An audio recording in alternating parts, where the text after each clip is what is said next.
The following program contains scenes and language of a frank and explicit nature. Viewer discretion is advised.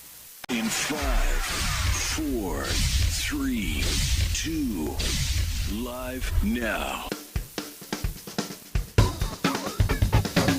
This is Bobby Leslie. You're listening to Trash Talking Radio. And during the few moments that we left, we wanted to talk right down to earth in a language that everybody here can easily understand. Tuesday night from 7 to 10, if you don't listen to Trash Talking Radio on TrashTalkingRadio.com, you will feel the wrath and the fury. This is Roderick Strong. You're listening to TrashTalkingRadio.com from 7 to 10 Tuesday night. ايوه سمير احمد الثاني. انا مع تراش توكينج راديو يوم الثلاث الساعه 7 للساعه 10 كل يوم ثلاث. TrashTalkingRadio.com. Hey, this is Maddie Neidhart coming at you from Calgary, Alberta, Canada, and you're listening to TrashTalkingRadio.com every Tuesday from 7 to 10. This is the Vital Idol, and you're listening to Trash Talking Radio every Tuesday from 7 to 10 on TrashTalkingRadio.com. Remember this, Vital Idol tells you it's got to be true, and when it's on the internet, it's got to be real. It's Trash Talking Radio every Tuesday from 7 to 10. I am Papa Bob, the king of swing, the international rock star, way above par, the host with the most, Mr. Tuesday Night, the Vital Idol, classic like trash. This is the Latina sensation Mercedes Martinez talking to you at my Papi Chulo, Mike the Trash Talking Radio, Tuesdays from 7 to 10. Mwah. Have a good one, ladies. Yo, this is New Jack, and you listen to Trash Talk Radio every Tuesday from 7 to 10. If you ain't listening to it, you ain't real. If you ain't real, you're a bitch. This is from the original case, OG style, baby. I do it like I want to do it, where I want to do it, when I want to do it, believe it. Hey, this is Chris Jericho, the sexy beast of the WWE. I'm the lead singer of Fozzy, and you're listening to Trash Talking Radio every Tuesday night from 7 to 10 p.m. and also available on the World Wide Web at www.trashtalkingradio.com. Don't miss it, ass clown.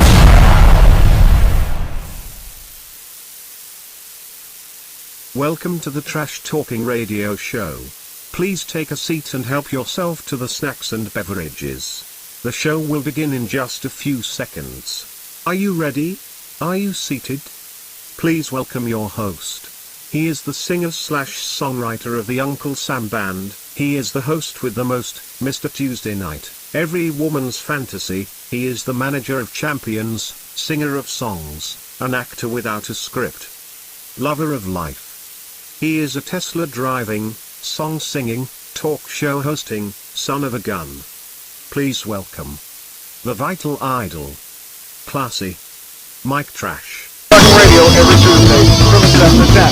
I am Papa Bob, the king of swing, the international rock star, way above par, the host with the most, Mr. Tuesday Night, the Vital Idol. Let's try this again. Trash Talking Radio Tuesday, like trash. This is the Latina sensation Mercedes Martinez talking to you at my Papi Chulo, Mike the Trash Talking Radio, Tuesdays from 7 to 10. Mwah. Have a good one, ladies. Yo, this is New Jack, and you listen to Trash Talk Radio every Tuesday from 7 to 10. You're the bitch. This is from the original case, OG of the WWE. I'm the lead singer of Fozzy, and you're listening to Trash Talking Radio. Some of the things, but I got it. write Every Tuesday night from 7 to 10 p.m. and also available on the World Wide Web at www.trashtalkingradio.com. Don't miss it, ass clown. I could give you another microphone, but you won't wear it. Nope. Or you Welcome to the Trash Talking Radio show. That's good. Please That's take good a there. seat and help All right, yourself what to we the can do snacks now, and we'll beverages. change The show will begin in just a few This. seconds. Are you ready? There we go. Are you There's seated? our picture of the day. Please welcome your host. Touch my coffee. He is and the I'll slap singer you so slash hard. That should say songwriter of tea. the You'll Uncle find Sam you. Band. It He is the should say host Diet of the most Pepsi. Oh, yeah, Mr. okay. Tuesday Night. What happened? Every You used to woman's drink a lot of fantasy. tea. He I is the haven't made it for a while. I've been lazy. I only got one more container of it, and I got to get it. Oh, here's the manager wait. of Championist, I guess. singer of Whoa, songs, hi. an actor without a script, He's looking for hose. lover of life. He is a Tesla Hose of driving, Rose. song singing, talk show hosting, son of a gun. Please welcome the Vital Idol, classy, Mike Trash. Radio every Tuesday night. The Vital Idol. Try this again. It's all your fault. Trash Talking He's Radio. checking on This is the Latino sensation Mercedes Martinez talking to you You pull in that curtain, and you will be. at My Coffee Chulo, Martha Trash Talking Radio, Tuesdays from 7 to 10. Mwah. Have a good one, ladies. Yo, this is New Jack, and you listen to Trash Talk Radio every Tuesday from 7 to 10. You the fifth. This is from the original game OGTV and the WWE. I'm the lead singer of Cosby. You listen to Trash Talking Radio I'll be in the chat Some of the room with things, us. but I got it. every Tuesday night from 7 to 10 p.m. And also available in the World Wide Web. At W- Oh, okay. Now Have you that been a should good girl this year? be. Has she? Hi, Cheyenne. She's been a kind of a good girl part of the time. Where's she at? You know, She's Ashley, going in the if closet you again. give Santa Claus on the kiss on the cheek, she What are you can doing, say, puppy? I saw Mommy kissing Trash Talking Radio. Here's what I can do. Don't miss it. Dogs can get mad.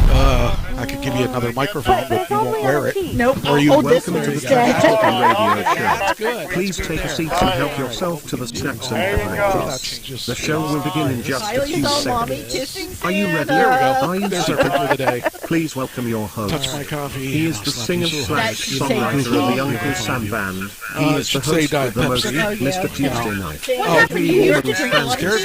tea. He is I the haven't made it for a while. I've been lazy. I only got one more container of it. Drink up there. Oh, we stopped. Uh-oh. And I gotta get it. Oh, here's the manager wait. of Champions. I guess I can see they're all yellow now instead of. Well, I'm gonna upgrade some stuff this This time. break. Yeah, I got some Without ideas. script. He's looking for hose. Lover of The life. whole thing. Just gonna. Well, maybe Santa will bring you new equipment or Yeah, new, yeah. new wires or Is that right? He is a organs. Tesla Rose. driving, song singing, talk show host, You know, so far the elves have, bounced back down son here of a and gun. naughty and nice. Please you know, welcome right now we're the right Vital from, I don't know Idol. what that is. classy, Mike Well, maybe by Radio every Tuesday night. The Vital Idol. Try this again. It's all your fault. Brown noser. Aha. Yes, yes. Talk again. Brown noser. No, him and her. Oh, those two. Oh, Santa, you need to talk again, Santa. Oh, I need to Okay, talk good. again. All Good. right. I got it. All right. There was one thing I had to change on here that I didn't realize because there was a slight delay between. I one haven't camera seen going. Kylie make any comments yet. I know. I'm looking. I'm wondering if she's surprised or what. This is No, the first time we let. Santa, OMG! No, I am not Santa, believe it or not. Even though I carry a bone. Oh, I think she's down here being good. She's now. not, yeah, I just gave her a Am I not treat. getting anything? All right, Santa, I think your computer might be lagging a little it bit. is lagging a bit. Yeah, I it think is. about 30 Yeah, seconds. mine is too. It's Yeah, about it's not on North Pole time. Hey, Eastern Standard what Time. can I say? All right. Well, I let's. just so Rudolph doesn't make too much of a mess back there in your yard. I was going to say, I set him back in the Cheyenne might backyard and have something to say Yeah. about it. I can I see gave him some Cheyenne scotties, and Rudolph so having a hopefully he'll fight. only go in one end and out the other. All right. Well, it's good to get this show going, and glad you made it back, Ashley. Thanks. We'll have a court session on whether or not you get that point. Yeah, maybe Santa can be the judge. Oh, Oh, she got you there. well, I don't know. Does that mean if I say no, I don't get anything this No, year? that means you're still on the naughty list. Well, then I'm going to be on the naughty list, so I have nothing to gain. Anyway, all right. We actually started on time and everything. That's the scary part. Shush, now we're going to run into all sorts of problems. Hey, after last week. Santa brought his luck with him. Let's hope. All I could The- say is his magic. after last week, how much more could it be? I mean, I lost 3 of the streams. And Kylie just put, I saw Mommy kissing Santa. That's okay. So I'll tell you the truth, Kylie. Santa's not really here. That's an optical illusion. See, look, we can punch him and everything, and he won't even be here. He's not really. That's an illusion, right? Yeah, see, watch. See, he's not really there. Wow, you got long arms to Yeah. reach across that because you had to reach across her to. You had to reach across Ashley to hit him. Hey. Eric, Kylie, so you saw Mommy kissing Santa, but did you know there's another song, too, during Christmas? No. What's that other song? G-Mama got ran over by a reindeer. I shouldn't have asked. Why did I ask? Anyway. All right, we got a lot of stuff to talk about. Let's get things rolling here. First, of course, is the RIP section. I thought we were done with that with this year. Jeez, you kidding me? We couldn't be done with it. I thought we were done with Ken, but that's Yeah, no. Can't do that.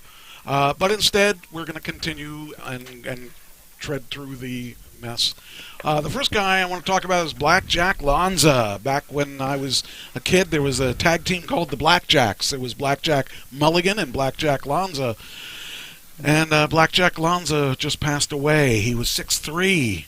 Oh. He debuted in wrestling in 1961. And I saw him out at the, the Zembo Mosque. And my mom loved the Blackjacks. She thought they were the greatest things. They were bad guys. She thought they were the greatest things. And she also loved not Davey O'Hannon, Pat Barrett and Tony Gurria, who were the champions.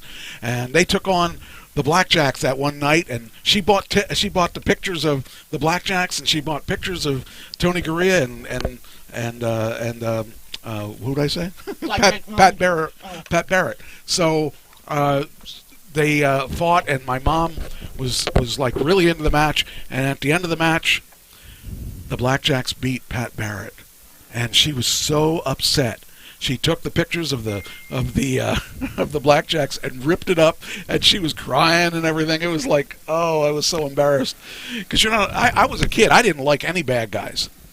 I didn't like the bad guys till I got older. Shoes, weren't you? Kylie just texted me, I saw you kissing Santa. So, in any case, that's my story about Blackjack Lanza. And you're sticking to it. it. And later years, I really appreciated the fact that they were such a good tag team together. It was awesome. They used the claw. Oh, They okay. used the claw, and that was their big move. And he was 86 years old. Now, Wow. Blackjack Mulligan died a couple of years ago, and Blackjack Mulligan was let me see here, if I can remember the correctness. He was the grandfather of Bray Wyatt. Oh, okay. And the uncle of Barry Rotunda. Oh. Or Barry Windham.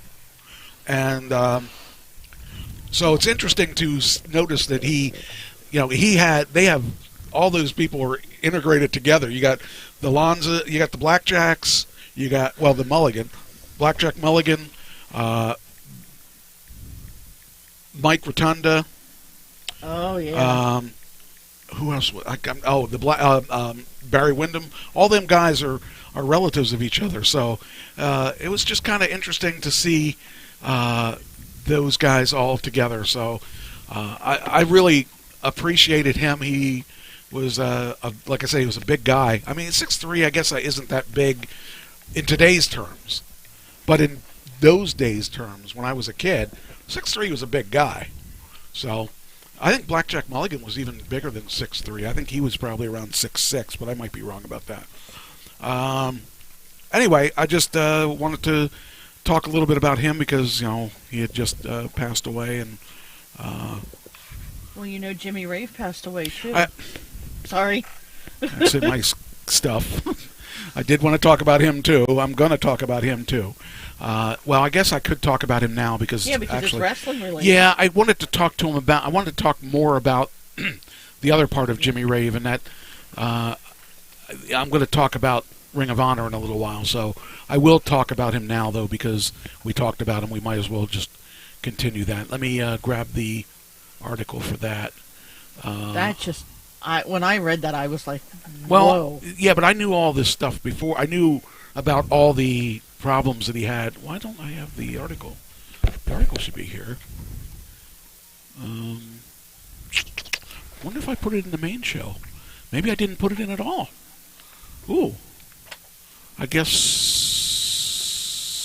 I didn't. Hold on, I'll just look at. I'll find it here. I'm going to be talking about. Actually, it should be down there by the 60. Where's that? The Ring of Honor stuff is when it should be around that. I'm going to talk about Ring of Honor. Ring of Honor's there. No, I don't. I didn't put it in there. Wonder why I didn't do that. That's weird. All right. Well, we'll do this next. We'll do this next. We'll do this because Jimmy Rave was somebody we knew. Mm-hmm. I think we worked a show or two with yeah, him. we worked down in Georgia with him because that's where he was from. But he also worked Ring of Honor. So, yeah, I was really scared about that because he was only 39. And so it says, let's see, where we at? We got a Jimmy Rave. Here we go.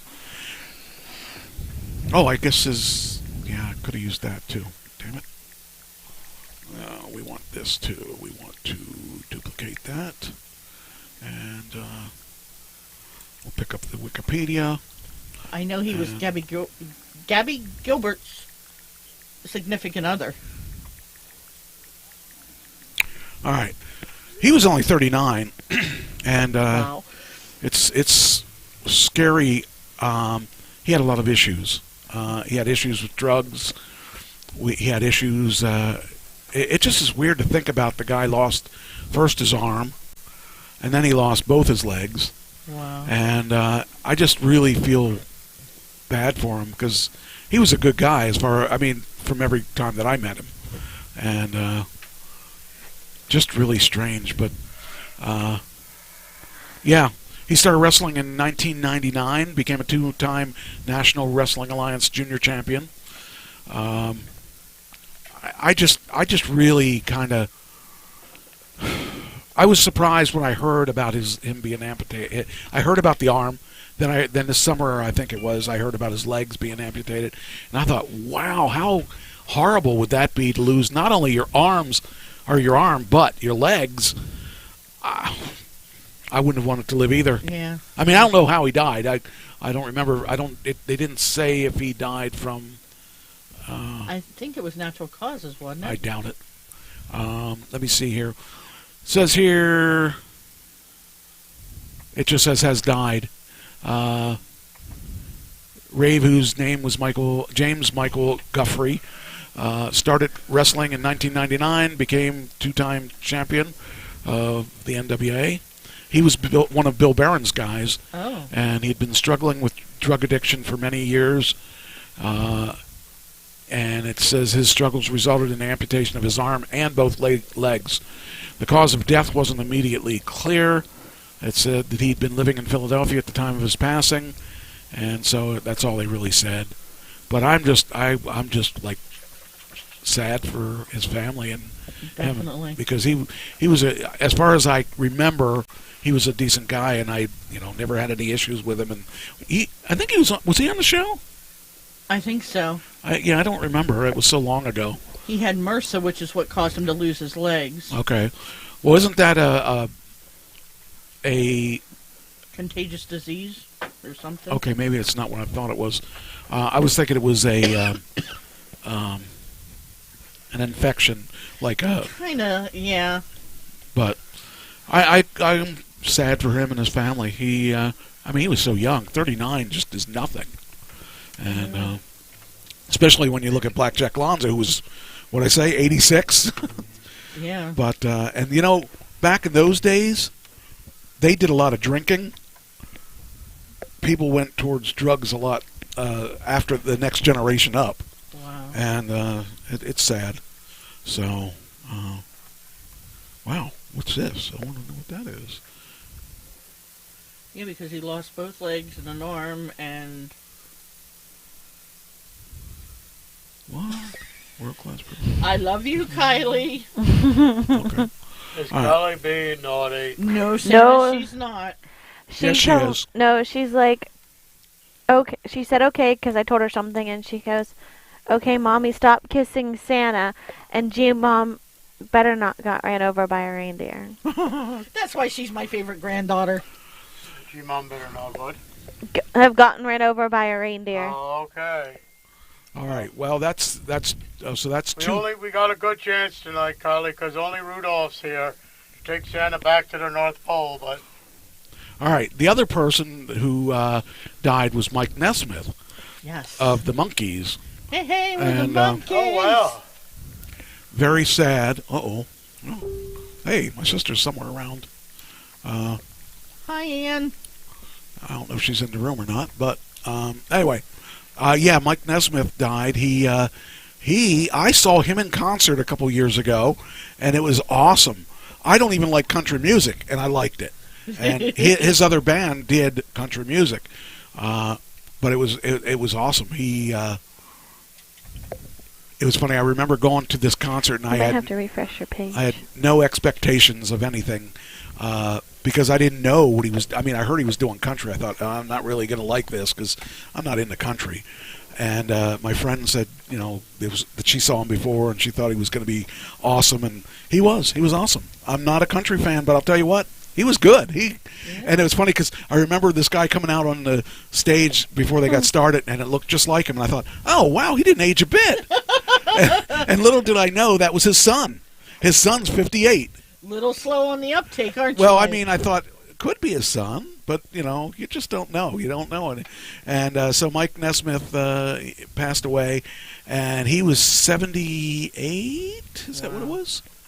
He was 78. So he was only 2 years younger than my... Okay, that's Ashley and Santa. Do either of you know what Mike Nesmith's mother did? Babysitter? Exotic dancer. What? I don't know. Listen, she was. That's why she's on. She was a multi-millionaire. Okay, she was very, very, very, very, very, very, very wealthy. Mm-hmm. From dancing? No. From whiteout. Okay. She was the inventor of whiteout. And that back in the 60s and 50s, she invented it in the 50s because she was a secretary and she kept making mistakes. So at home, she made this concoction of whiteout, which was basically white paint that you put on your paper. And she sold the business in 78, I think it was, for, do you want to guess how much? Guess. $10 million. How much? 10? $10 million. I'm going to ask you too. Okay.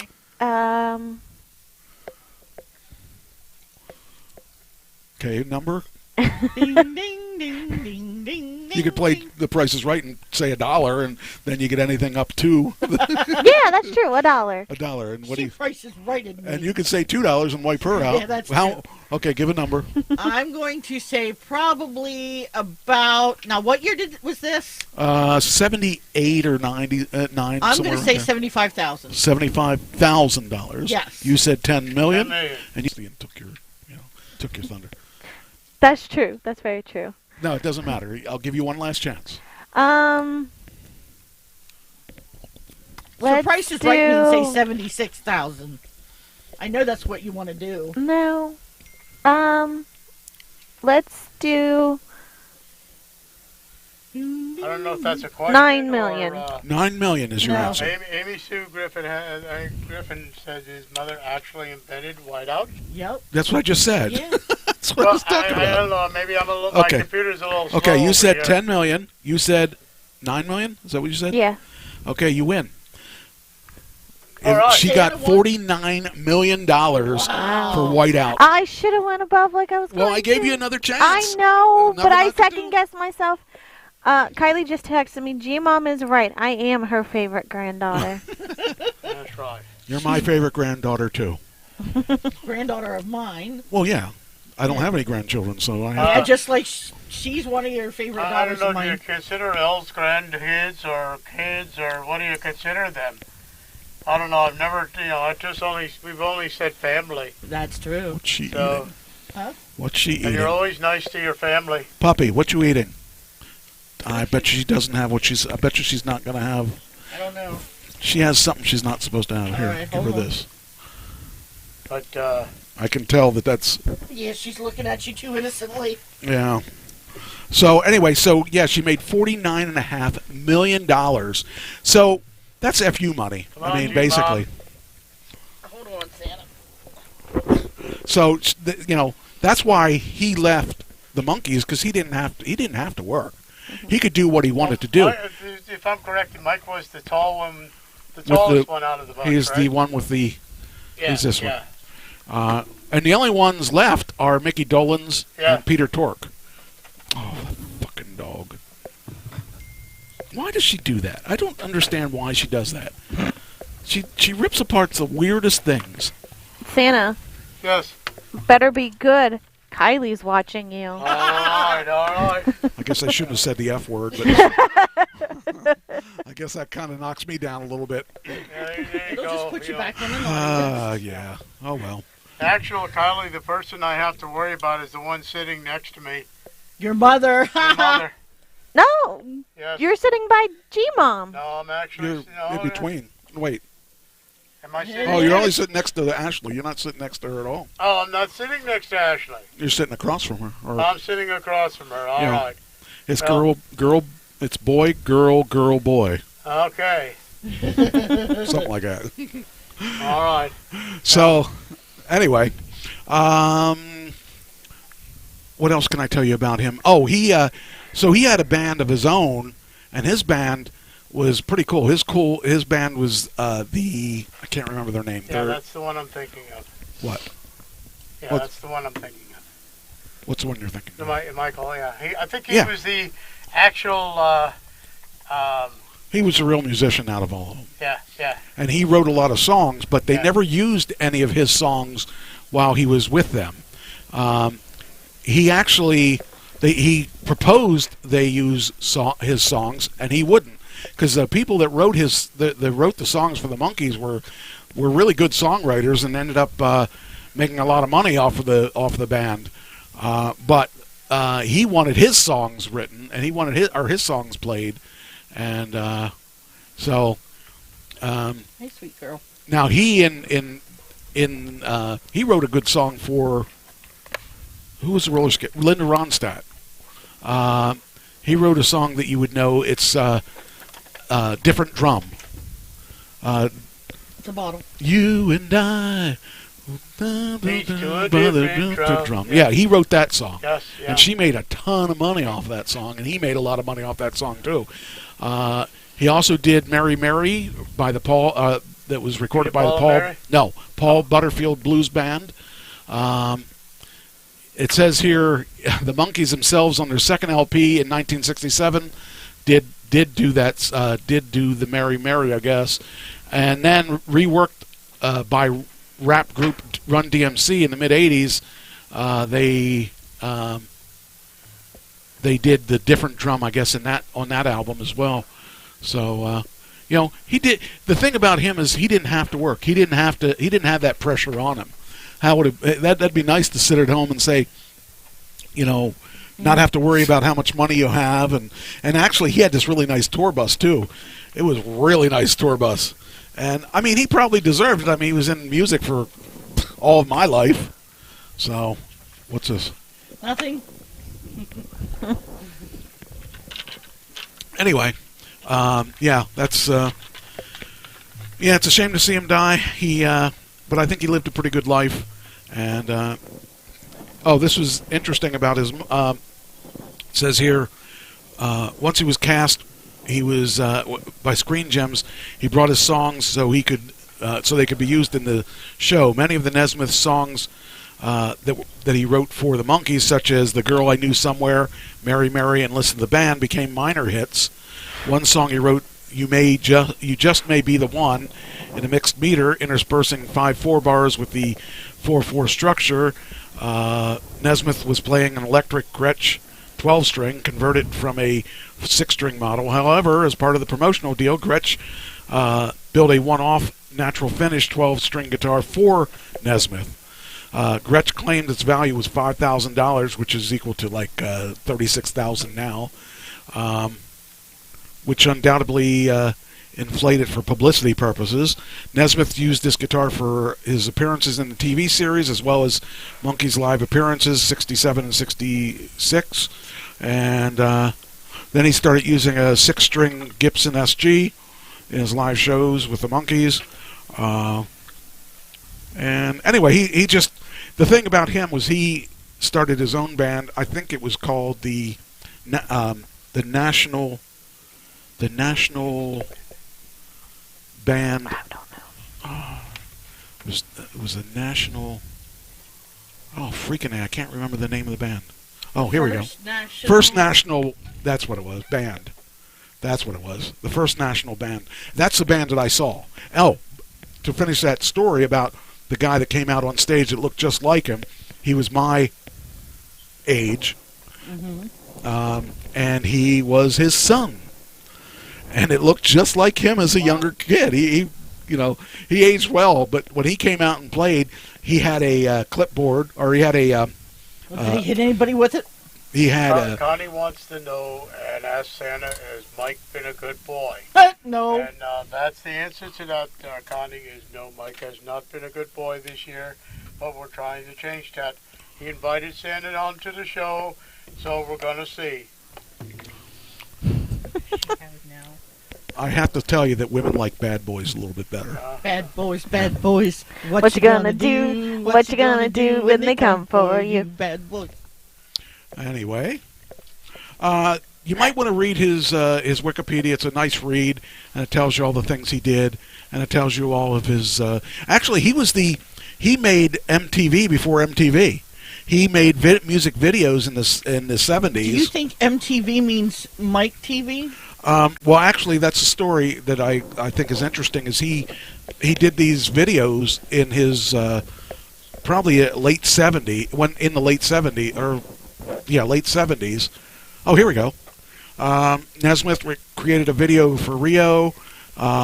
He won a Grammy Award for a music video in 1982 for his hour-long. I remember Elephant Parts. So anyway, he went on to make a video station like MTV before MTV.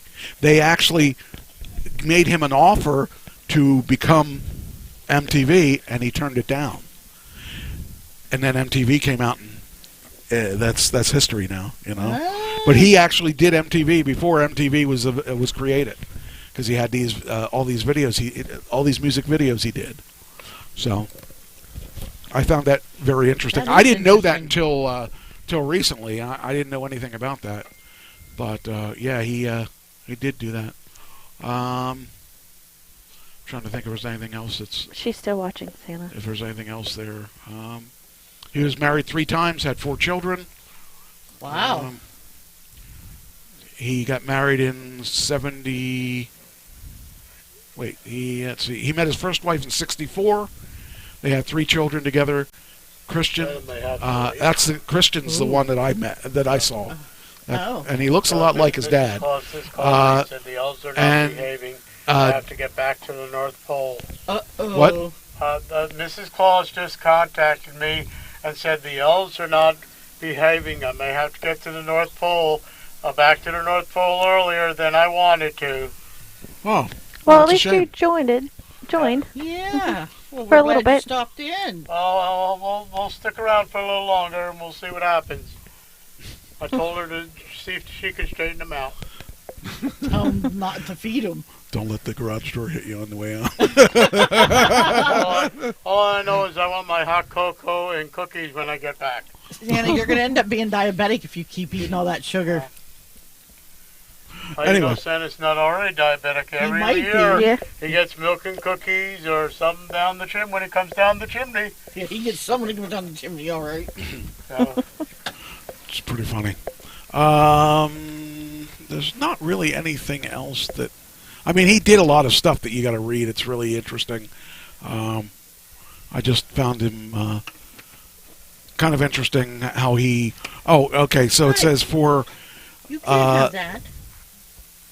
Talks about for the remaining 5 LPs, Don Kirshner hired studio musicians and songwriters again, became the norm for Nesmith, Tork, Dolans, and Jones, and they contributed about 50% of the material.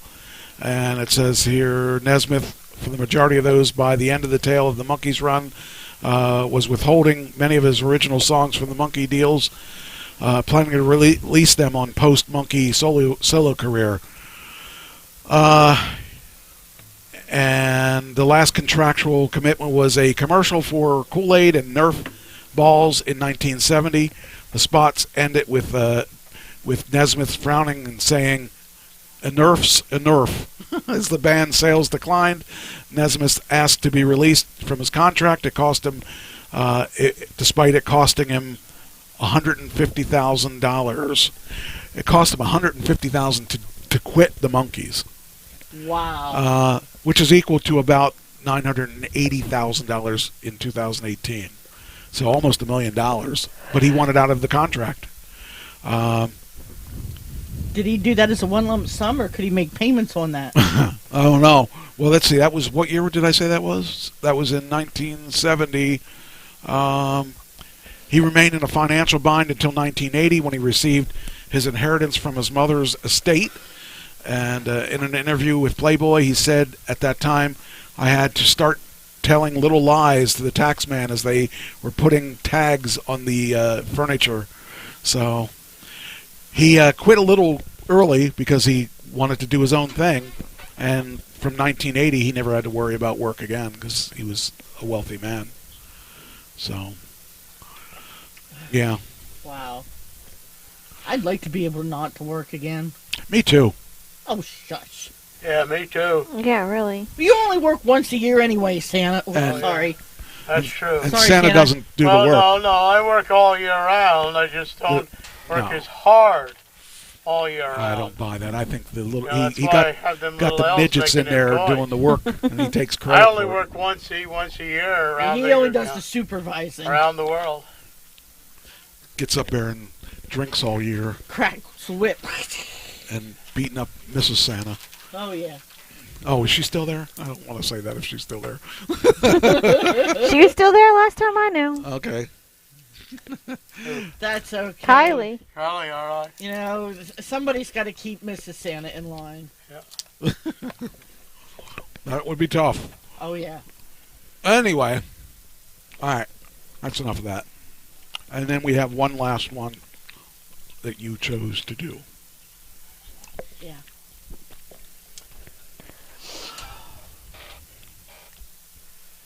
What was it, last week you and I talked about COVID and how it really hit home for us because your friend had it, was in a hospital fighting And she's it. supposedly getting out in 2 or 3 days. Well, my mom had it, was diagnosed with it, along with my sister. And But let them know she also had. she was vaccinated, yes. No, but also it wasn't just the. She had COVID. pneumonia. She had Mhm. pneumonia on top She of had it. the rheumatoid COVID. arthritis. Well, Santa knows all. this morning at 8:57, she lost her fight.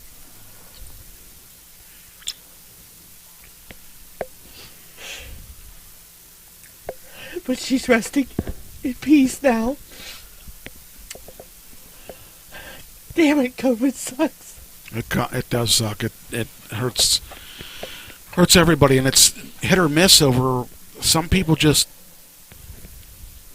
do well I mean, like when my friend got it, I got it from her, and I was vaccinated, and in 3 days I was okay. Whereas they had to put her under for a week, where she couldn't do anything. She had no. She missed a week of her life, and she woke up and she didn't know what was going on. And she was on a ventilator. Yes, she was, but she didn't have any health issues prior to that. That's the big thing. So I'm happy to say that she's going to be getting out of the hospital very soon, and.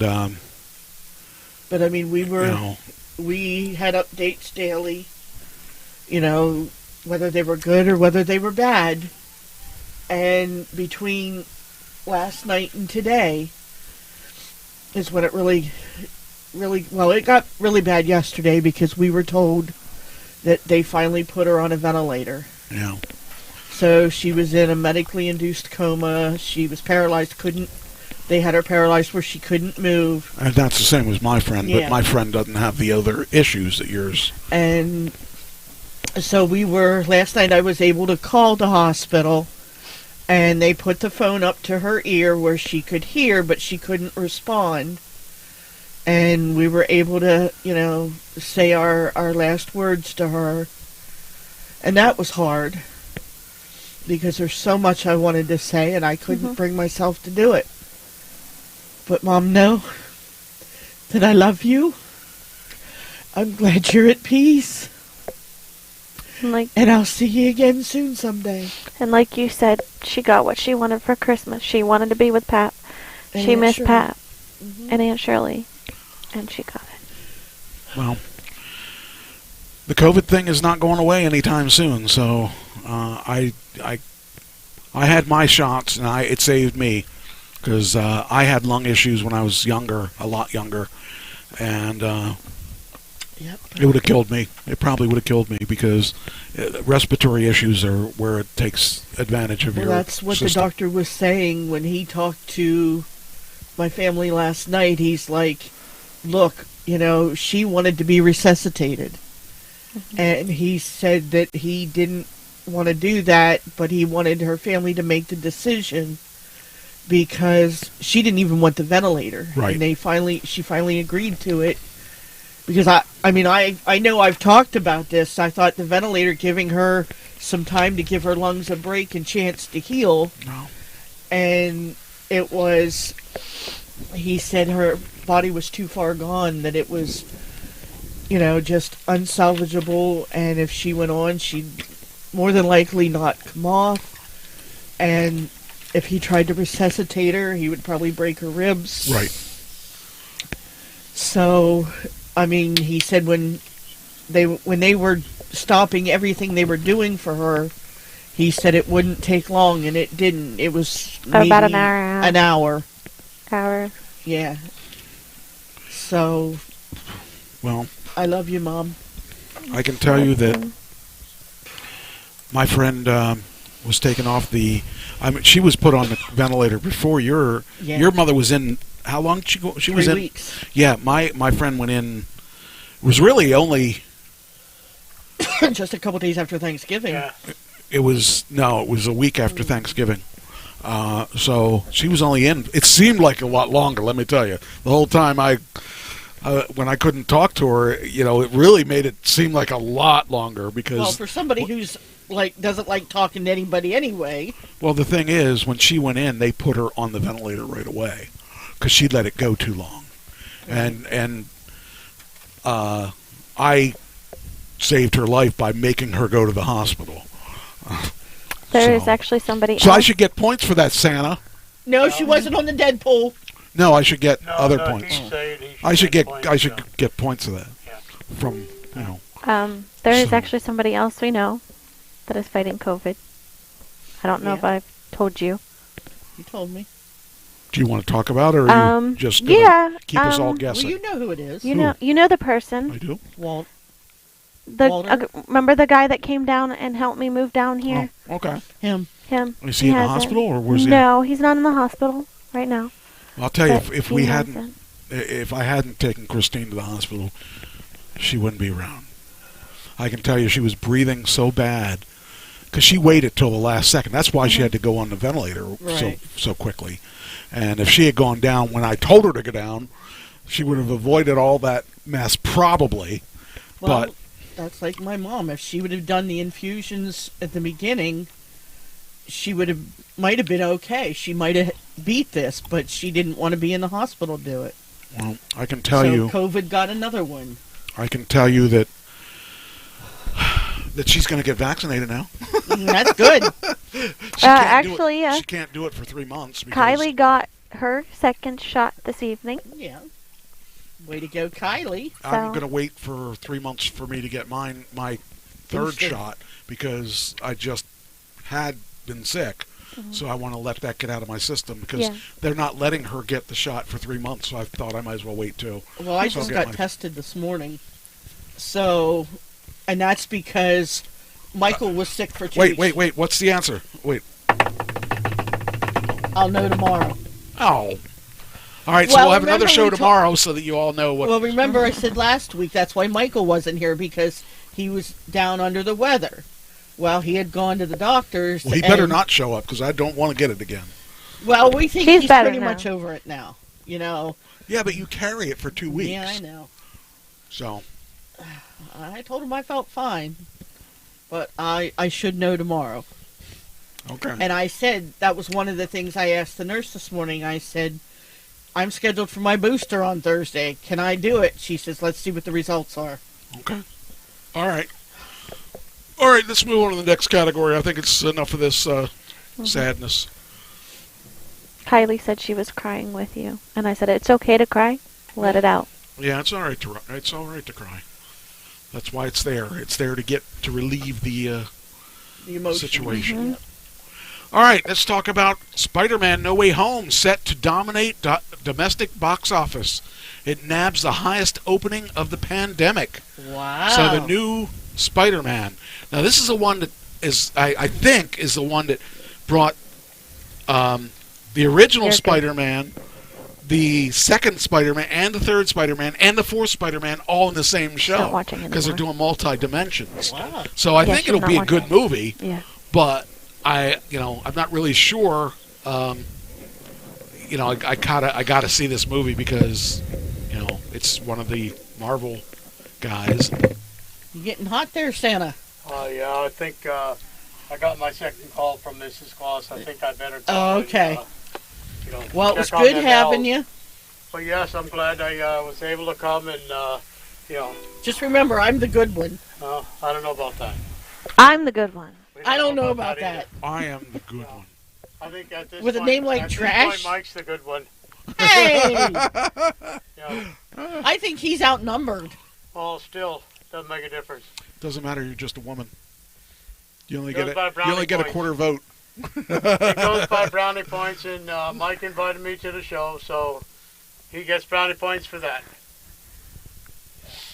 I want to get something this year I'll keep my mouth shut. besides COVID. I'll keep my mouth shut. All right. Anyway, All right, We'll Santa, we'll see have you. a safe Bye. trip home. so a conservative estimate suggests that Spider-Man will top $100 million mark Nope. over its 3-day debut. $100 million has been a long time that we've seen that. We haven't seen anything over like 10, 20, 30 million for 3 days. They say it's closer to 130 million. More optimistic box office suggests that it could top 200 million. So that's back to where it was when we went to movies all the time a couple Yeah. years ago. So we're going to see. Hopefully, this will spark people to go back. Says here Tom Holland's third run on the Web Slinger will top 100 million mark over the 3-day. Okay, yeah, but I just said that. Over $100 million is a done deal. This article's from what day? December. Oh, it was published today. Okay, well they don't have the total numbers, I guess, today, but Holland's Homecoming secured 117 million during its 3-day opening in 2017. Far From Home did 92 million, so it actually did better than Far From Home. Wow. in 2019. So it's interesting. They expect it to be 200 million, so it could do that. So I'm excited about seeing movies go back to normal. You know, I know No Time to Die lost money, lost like 100 million, but they put a lot of money into that film. It says here, franchise films have been a major draw for audiences, particularly the 18 to 40-year-olds. Kicked off by F9 and Black Widow, the domestic box office has made gains in 2021. There's hope in 2022. We'll continue those trends with the Batman that comes out, Sonic the Hedgehog 2, and Doctor Strange in the Multiverse of Madness, and Jurassic World Dominion. So I saw this. Let's see, was that this week? This week I saw. Let's see. Oh, okay. I might have saw it last week. I'm trying to remember. Did I say last week that I saw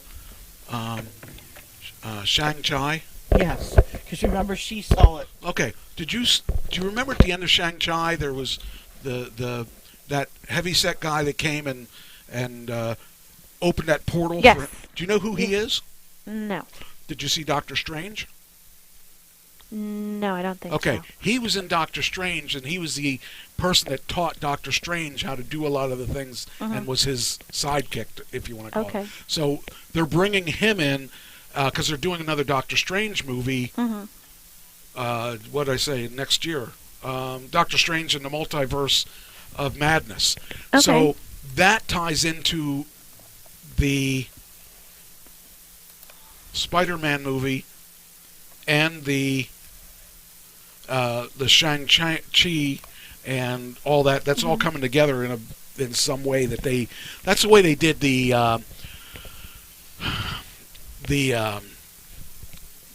like the Thor and all that before. They showed their individual movies and brought them all together for one big movie. That's what they're doing again with this.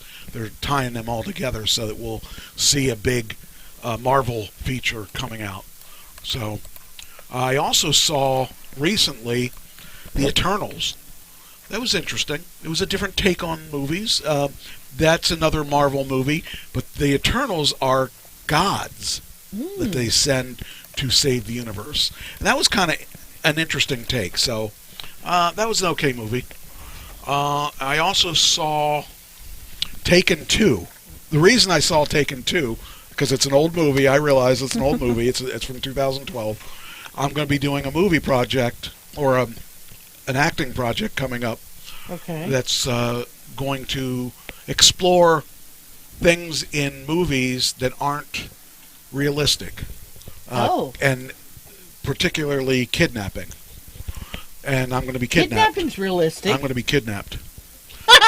Do you remember that shirt that Mark Mess? Yeah, you can't kidnap fat people. Something like that. Yeah, I thought. Or fat people are hard to kidnap. Eat cake. I was thinking I should get that shirt to wear during this. Yeah, I think you should. So anyway, that was kind of interesting to see what they're doing with that. And like I said, I expect to see some interesting things out of Marvel in the next couple years. The Batman is going to be good. That's not Marvel. That's DC. That will be a really good movie. And they're doing a multiverse thing with that, too. They're taking Michael Keaton, the Batman from Michael Keaton, the Batman from Ben Affleck. Okay. And I think there's one more in there somewhere. Anyway, they're all going to meet together in a multiverse thing. So they're doing that, too. That shirt? Yeah. So I just think that would be really cool. Now, HBO. Hey. Oh, hi. About How time. you feeling? About time you got Doing here. all right, I had a little delay. Traffic was bad, Can I say? Hey, I'm glad Did you you see made it. any vehicles that you didn't expect to see? No. Huh. No, didn't see, Well, I'm glad you're here, honey. Well, What are you doing? I'm glad to be back. Here. Give her a bone. Give the dog a bone. There you go. Give the dog a bone, see? All right. There you go, girl. What did I miss? Oh, nothing. Nothing? Nothing really going on. No. We just had a very special visitor stop. Yeah. We did the RIPs. No new points are at it. Okay, who was the special visitor? Some Santa. fat guy in a red suit. Yeah. Guy in the red Santa, suit. Santa Claus was here. Wow, so I missed Santa Claus. Did he say I was good? We didn't ring you up. Oh, we didn't. Okay. We didn't want to make him laugh. We thought one mic talking about one mic was bad enough. Hey, he said I was good, All though. right, yes. He said I was good. Yep. Yeah, he doesn't know you did very I can well. play back the tape. He doesn't know you very well, does He he? knows me better than everybody, apparently. Well, how are you feeling, sweetheart? I'm doing good. I'm feeling much better. Oh, much you're better. talking to me? Yeah, much No, better. you're sweetie. Oh, I see. Sweetie, sweetheart, whatever. Your heart. I think I'm back to my normal self, as they would say, but I don't we're know all what in normal trouble is. then. That's the problem. I That means still I gotta don't know what normal is. Got to turn the mic down then. 'Cause that means it's gonna yell. Exactly. Well, at least he didn't say turn the mic off. Yeah, Might do that. That's exactly. At least he Michael. didn't say What? turn it off. Exactly. So. Anyway, so the Matrix, the new Matrix movie is coming out. So you'll get to experience that on HBO Max if you have HBO Max, which I do. Yay! I wanna do pay have HBO Max. Yes, I do. Well, then you could watch the new one. But the thing that's cool about it is that HBO Max has a deal for people just looking to get the stream. So what they're doing, let me save this for people that are interested. It was I okay actually, that Santa was using that, right? I'm assuming so. Okay, yeah, because I brought it up. I wasn't sure if Ashley was going to use it or Well, not. I mean, we need somebody. He needed to use something. Here. Okay. I mean, Yeah, and Kylie got to see her mommy kissing Santa Claus. Oh, Kylie kiss Santa. Yeah, all that. Mommy kiss Santa. All right. On the cheek, though, because we didn't want to upset Mrs. Claus. Did Mrs. Claus get mad? Kiss. No, but the elves weren't behaving, that's so how that's you why get Santa the, had to free- go. Oh, yeah. The free yeah, pass? Yeah.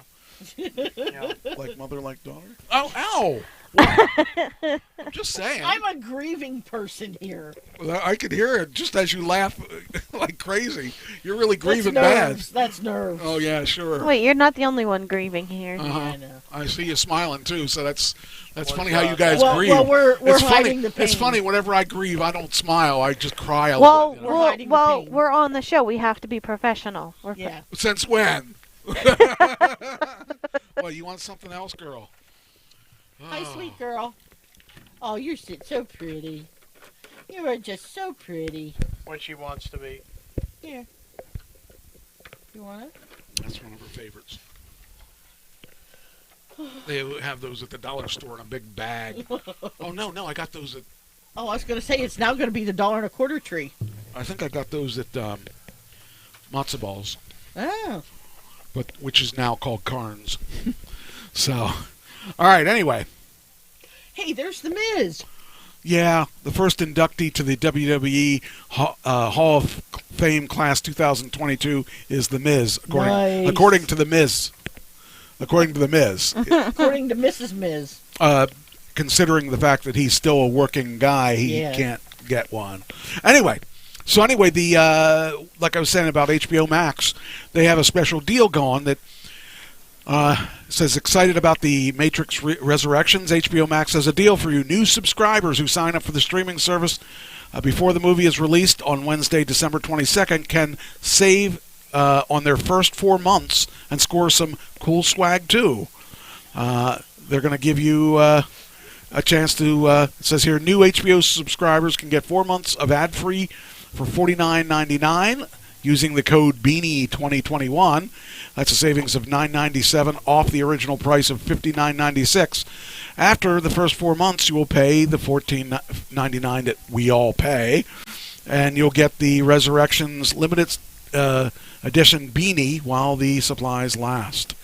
So, I think it's a good deal. I've had HBO Max. That's the only service I care about is HBO Max. I love it because you can watch The Sopranos, you can watch Game of Thrones, you can watch all the cool stuff. Right Buy 'em now- on DVD. You could watch them then too. Right now, Donnell and I are watching Curb Your Enthusiasm. I haven't watched that yet.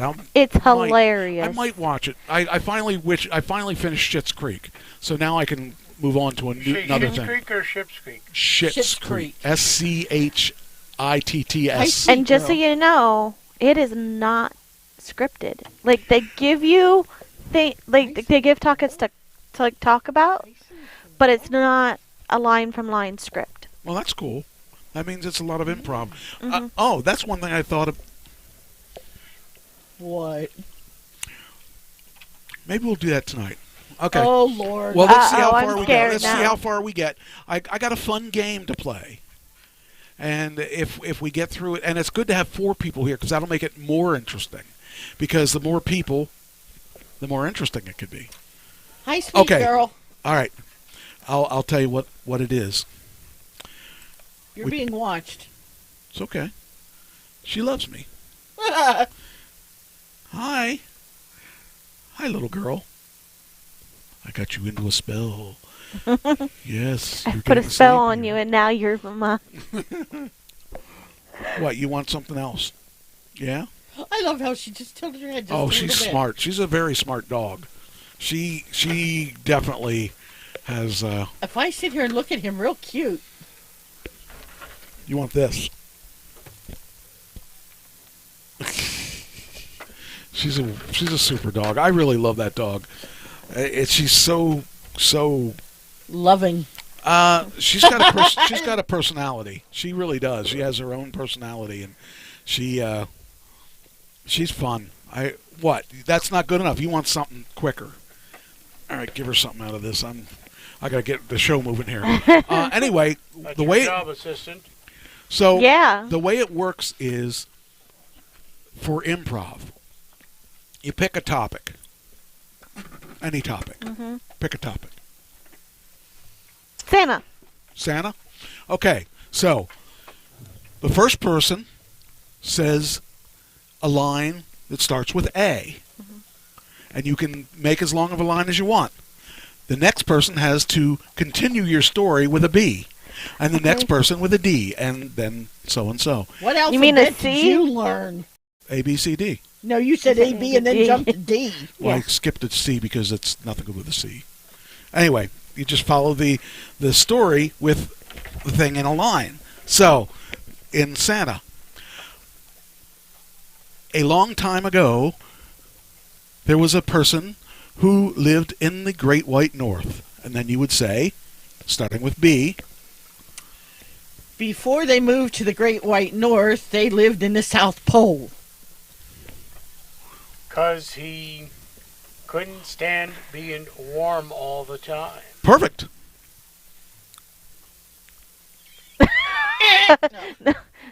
You're on D if you didn't know. Oh, I know I'm on D. Oh, okay. Do you know what he did next? Good. Exactly the right thing.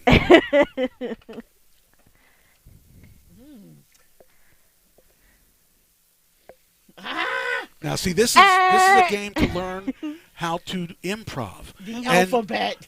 But no, it's how to improv. And the thing you got to do is the quicker you are, Yeah. the fun. And don't worry if the story makes sense. The story may not make sense. Probably not supposed to make sense. Well, it's I funny mean, it because is, but it isn't. you don't try to make it funny. You just Go do it. And like First thing one that I comes did up was to the top. really bizarre because I had to. For 5 years, he was a lumberjack. Every time he chopped down a tree, Mrs. Claus got mad. No, you're on G. No, F. She said For 4 or 5 years. for Right. 5 F. years. E, that was on E. G. G, okay, for goodness sake. You just went For F again. goodness sake. Ho, ho, ho. I don't know where he went from there, but I have to think he went pretty far. Jack Frost was his best friend. I remember what I'm on now. You're K. Okay. Chris Kringle. Yeah. But he changed his name to Chris Stringle. No, you got to start with Chris Stringle changed his name to Santa. From Santa, or From Santa to Kris Kringle. okay. Loving everybody. Yeah, loving everybody everywhere he went. Michael was his favorite elf of all time. Oh, of course. That was coming. We knew that was coming. Not until Trish came along. Oh. Over Your and dead under. body? Well, over and under, you never know, because he had other elves he liked better. Pleasing him, possibly. Pleasing him, possibly, was Ashley. We won't go there. Quite a stretch for sure. Reading these lines off the screen doesn't work. Your R. No. Or S. Yes. So. Trish was a naughty, very little girl. Did you have S or did She had No. S, I had T. No, she had. R, and I was you. helping you with Yeah, this. So she you can, started. just, you can so. still say so. Yeah. So Trish was. Right, okay. I thought I was on T, I'm sorry. You said, wait, you said Trish was. So Trish was a naughty girl. So you have Yeah. T. So. Oh.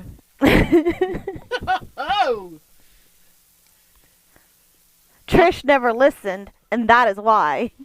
Really? That's you. S-T. You. You. Oh. You really think that was true? Wait, that's not you. Right. Understand this. In testing language, it could be you. Yeah, but I don't believe in texting language. What did I say? Understand this. It could be true, but it probably wasn't. Victory shall be mine. W. Yeah, I was going to say, Woo! with all that went on at the North Pole, Santa still remembered to, or was able to get ready for the 24th at Christmas Eve and give all the presents out all around the world. Giving her time to Okay, think. so this one you have X. Mhm. So you can use X or something that starts like with the CERM X. Okay? So you don't have to use X-ray for everything. You can use extreme. You can use where you have lax with Oh, X. okay. You could even use exactly. Exactly how it should. Okay. Let's see. Why? Not a You question. know, it's true. Zoology sucks. So there you know. That's the improv game. So, That's cool. That, Did you enjoy that? I've heard something like that similar before, and well, we also do this other thing that. and you're right. It's when you have more people, it's nicer because Well, we only do it with 2 people in our class, and actually we did it with 3 people one time. But I thought it might be fun to do that when we have more people. We also do one where the first person says to the second person who they are. So you set up the thing. Like I would say, you are a male teacher with a stutter. And now you have to stutter and you have to pretend you're that person. And then you would say, well, you are whatever, and But doing it with a stutter. yeah, you would have to be that person with a stutter. And you'd have to speak lower That than would you be do. hard, I You would have think. to. It is, but it's fun. And that gets really crazy. Then when it goes back between the 2 people, the person that started it has to create a scene then and say, let's say I said you are someone who stutters, blah blah blah. You would say I am, say I'm a Bald stripper, guy. a female stripper on a pole, and I would have to like say, and you, and then I would continue the scene, and I would have to create something. But it's really kind of fun because it makes you think on your feet, and it makes you be quicker. As we started this, we were real slow. As we started getting the idea of it, it picked up, and we got a story out of it. Yeah. So that's how that works, and maybe we'll do Yeah, we had another- to stop remember the alphabet. I Well, think that's that's- where we needed Kylie's help. We probably could put that on the screen, and then I could just point to the next one. But it's kind of a fun little game, and it's something we'll use in the future. But the good thing is, as also, like, what I did was, okay, I know what letter. I said it in my head to figure out where I was so I could start thinking ahead. Yeah. Right. And when I did it the last time, it was funny how the one girl that was in it, she never had the right letter. Every time we came to her, she had the wrong letter. It was like, but it was fun. Do you like that? I do like that. Do you like that? Oh, yeah. Do you want to do that again later if we have time? I set up the stage for our game then. That's our game that we'll play then every once in a while. We'll just pop out some kind of scene and that's, somebody else could start it and we'll run with it. So, okay, now we're in the entertainment version of stuff and Like, that was entertaining. that wasn't. I actually thought that went. Good segue, Mike. Good segue. That went a lot better than I thought it was going to go. I kind of thought it would crash and burn, but everybody picked up on it, on what we were doing, and all we had to do was keep our alphabet in order. That was. Well, we might have to put that across our Well, screen. that's why I was so we saying I know. could do it on our screen up here. Then you all will get it when Yeah. I get it. So, all right. Now we all know who Lucille Ball is, Yes. and we all know who Desi Arnaz is, right? Yes. Do you know? Not really, Do you but know who Lucy is? I Love Lucy.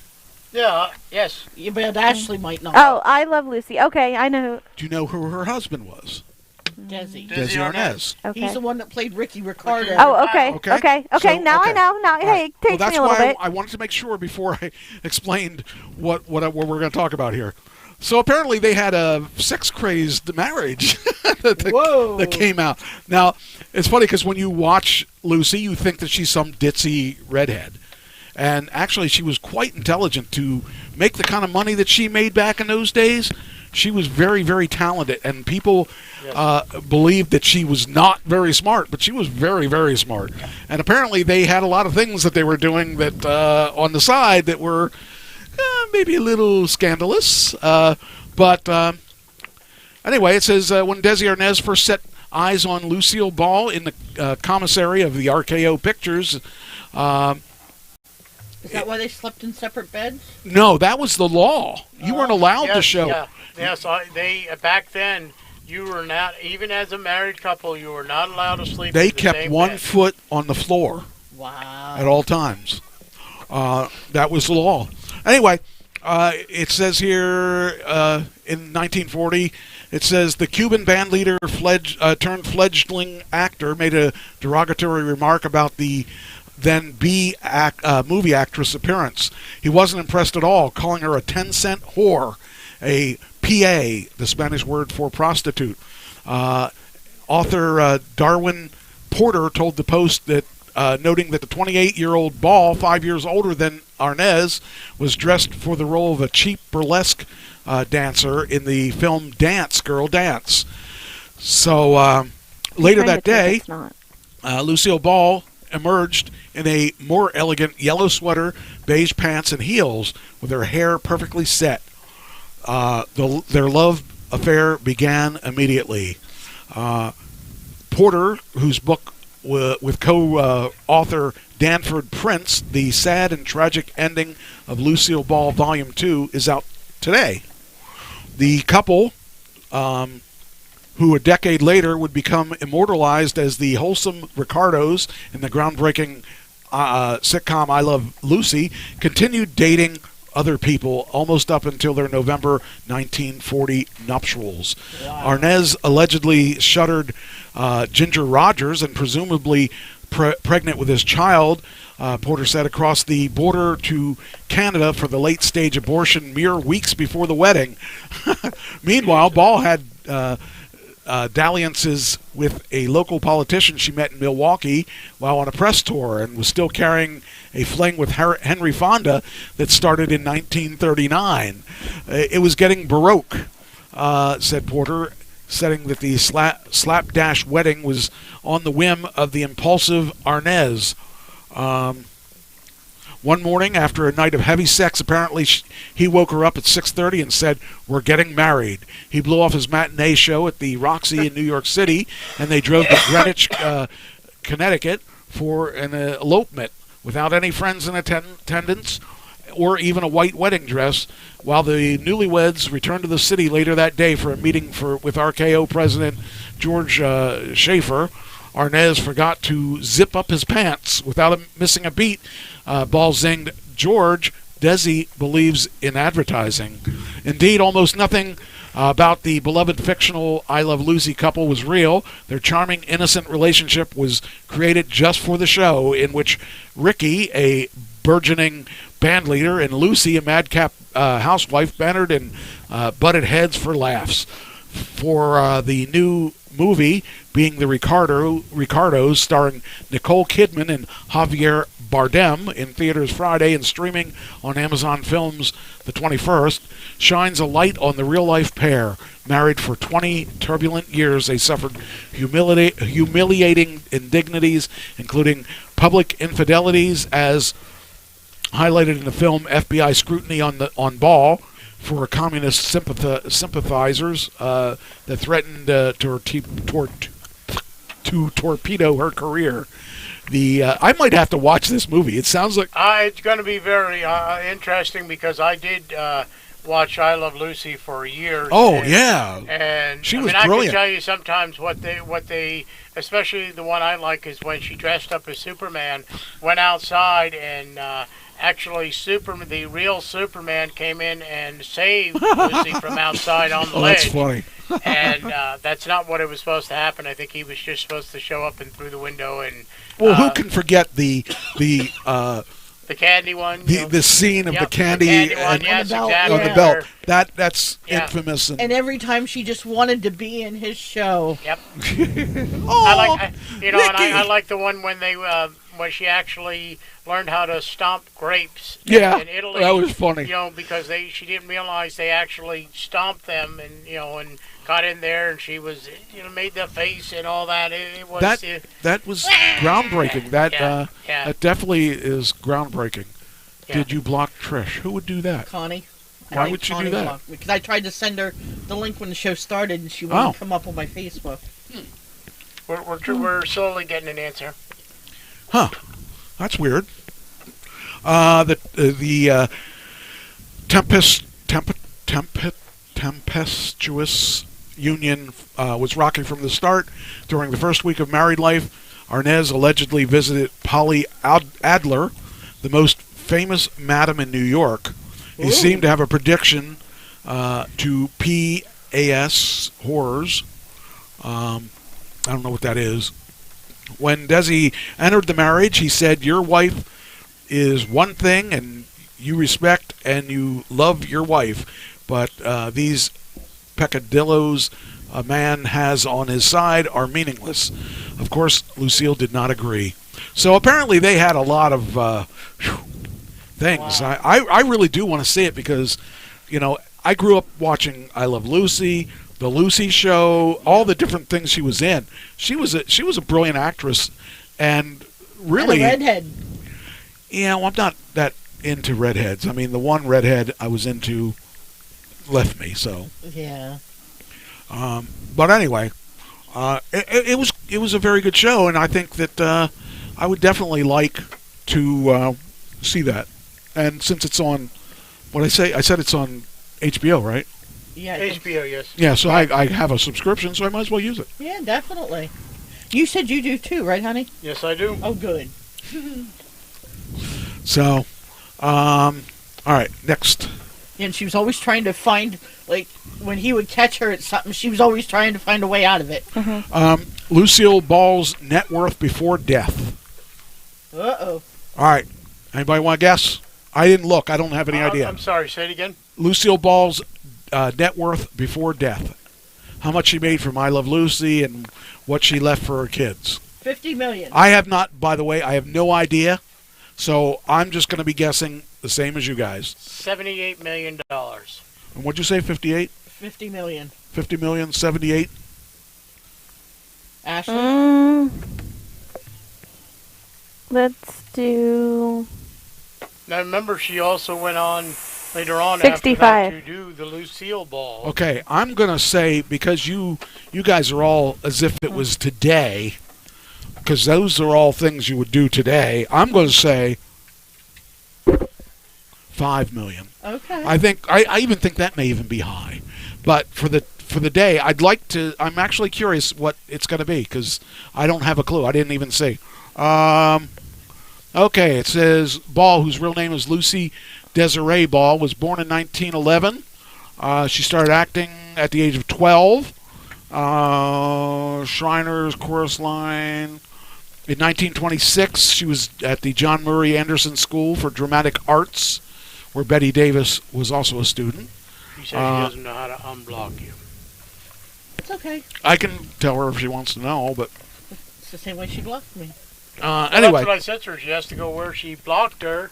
Well, you just go into your privacy settings, and it'll have a list of people you forgot that you blocked. And I've had to block a few people in my time. Mm-hmm. Oh, did you get that, Connie? You go into your privacy settings, and it'll show a list of people you blocked, and then you unblock Trish. So what you do is, I'm pulling it up here. So what you do is you need to go into over here. I think it is. Yes. Okay, privacy. You go here, Settings and you privacy. go into settings, and it'll list all the. Okay, let me get through this. Get all these people, and you go over here to privacy. Hit it. It should be over here, and it should say. Maybe not there. It's one of these. It says blocking. Does it? Oh Yeah. yeah, there it is. Blocking. There Click you on go. that. And then you just go in here and you type a name. Of course, we only have 2 people on this one, so you can see who I blocked, and you can block them yourself. So. Or if you want to unblock, it says right. Unblock right by their name. That's exactly right. So that's all you got to do. Oh wait, I just hit that. I didn't get the answer to our question. yeah, go back. Okay, I said 5 million. You said 50. I forgot what I You said. said more. 78, I think he said. Yeah, about and I said like 65. Okay, let's see what the answer is. The answer is. Dun, dun, dun, dun. Dun, dun, dun, dun. Hold on, I gotta put it up here. I already did that. Okay, good.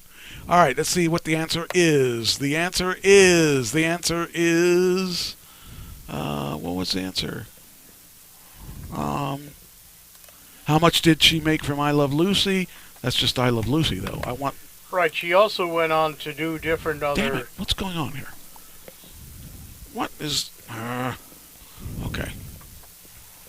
Okay, here we go. How much did she make from I Love Lucy? According to Bart Andrews' 1985 book, she was paid a joint salary of $4,000 per episode. Whoa. $2,000 each. And for I Love Lucy, $5,000 per episode. I might be really wrong. It says I have here. a shot at this one here. Yeah, I may have really underestimated. Other cost, Philip Morris paid her $26,500 to sponsor I Love Lucy. Also $5 million for the rights to broadcast the show. Okay. Yeah, but you also had the Lucy show or something.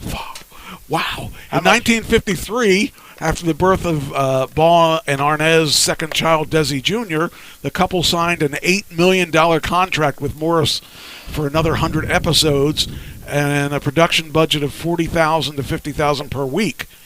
Now, you got to remember, we're talking about net worth, so this may not even matter. If you blew through all your money, you could have made all the money in the world and not have anything when she died. I'm saying when she died. Let's see what the answer is. The answer is, okay. It was today, wasn't it? What? I wanted to make sure that we were still coming through on the phone. Oh, okay.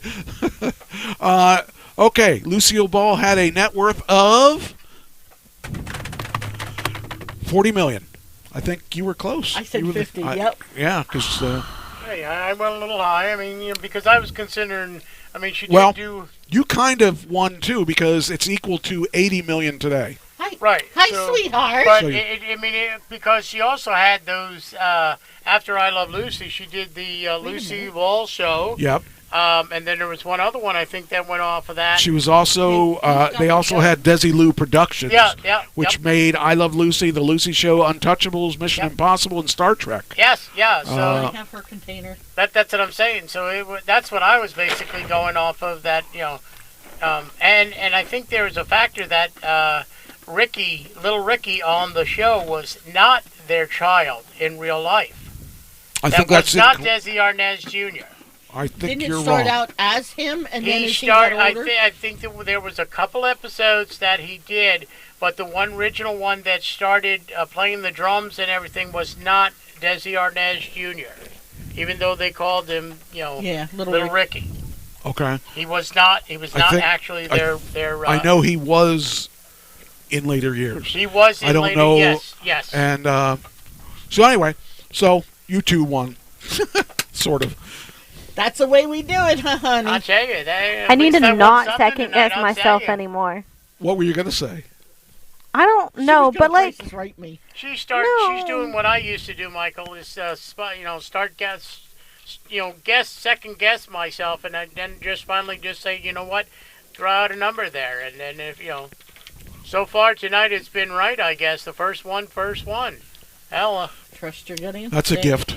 well, That's a last gift. show, Santa maybe, gave him a gift. All right, All right. maybe that fat guy had something to do with it. He left If me you his talk about him like intelligence that, when he you'll not win anymore. left. Okay. Well, you gotta watch fat guys, because he'd say he'd take the prize. Well, I meant, what didn't you say Santa was here earlier? Yeah. And, Sit. So Sit. maybe he, since I'm, Sit. wasn't he sitting in this seat and using his computer? So maybe he left me his intelligence. Who knows? Well, I don't think you'd be gaining a whole lot there. Well, there you go. Hold There on. you go. Hold There you on. go. She's gonna be upset if you wait too long. Oh. She's Now? like, why do you want to put it on there? Just put it in my mouth. All right, next one. There was another space shuttle with celebrity. Yes, I know who it was. Go ahead. Michael Strahan. Yes, Michael Strahan. yes.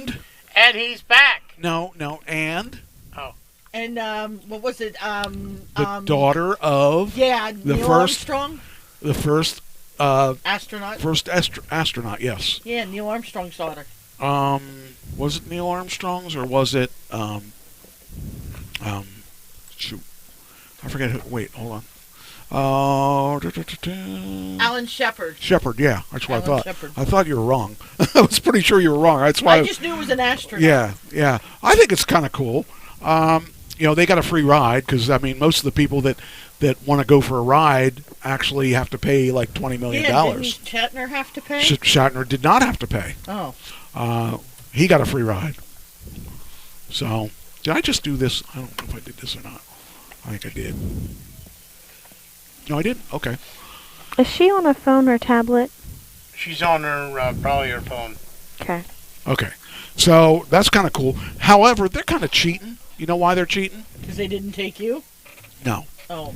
It says it was 5 minutes and 50 miles shorter than Alan Shepard's Mercury flight from Cape Canaveral in 1961. His eldest daughter, Laura Shepard Churchley, took along a tiny piece of his Freedom 7 capsule, as well as mementos from Apollo 14 moonshot and golf balls in order of her dad, who hit some on the lunar surface. But this is like not a... When it says that you went into space, you didn't go as far as you think you did. You probably just went into what it's considered. They the- went 66 miles Wow. above the Earth. So they could feel weightlessness, but it really isn't like the people that are going out on... This is on Blue Origin, which is Jeff Bezos' thing. Right. Elon Musk, you would go Knocking out my into space soda over. if you did it. Stop it. I think they kind of cheat with that. think But she knocked it's my still kind of cool. she You know who Dr. Stop Oz knocking is, it right? over. Yeah. Damn it. Dr. Oz... She knocked over my soda. Well, you had it in her way. This is the fourth time she knocked over this bottle. Well, she has something to tell you. She wants you to get it off the floor. No, she wants Hi, to drink. puppy. No, she wants Mike. Stop. Stop. Stop. Now, come on. Stop. Stop. You know I love Stop. Stop. Stop. you. You know I love you. Now, Cheyenne, I was told you didn't do this last week when I was... No, here. she was so Yeah, I quiet. know. and That's what I Right heard. now. And That I phone was too passed much. out. Maybe that's why. Maybe I was passed out. You were passed out. You know. All right. So, all right. Dr. Oz is in the news. And you know why? Because he's coming off his TV show, to run for a seat in the state Senate, Pennsylvania. And who's he targeting? Oh, shit. That one Bush, I don't I don't know. This is interesting. He's targeting Dr. Fauci. Wow. Dr. Oz says Fauci should be held responsible. Darn it.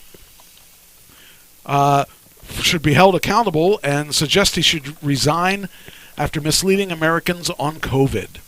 Oz claims Fauci has lost faith and confidence of Americans. So that's something to think. Oh, All right, we're on the I hear Hyundai that. I hear that. Getaway. Where's it at? Where'd it go? Damn it. Jeez, I tell you. Let's try this again. We're on the Hyundai Getaway. Okay. Let me try this again.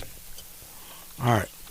Anyway, so he's targeting Fauci for his, he feels that Fauci led the American public into wrong information. So, I don't know who I believe. I don't know. Dr. Oz obviously has been on TV a long time, but, says TV personality and medical professional Dr. Oz is calling for Dr. Fauci to be held accountable, suggesting he should resign as Americans have lost faith and confidence in his service. Oz, who announced last month he was joining the race for the U.S. Senate in Pennsylvania, took aim at Fauci in a statement in the New York Post. Dr. Fauci has lost faith and confidence of the American people. It's time to face. It's time for a new face talking to the American people, one that is more trusted. I think that name should be Mike Trash. Oh, he's. I wouldn't trust sorry. him. Did I say that out loud? I wouldn't trust him when it comes to medical stuff. That's for sure. Well,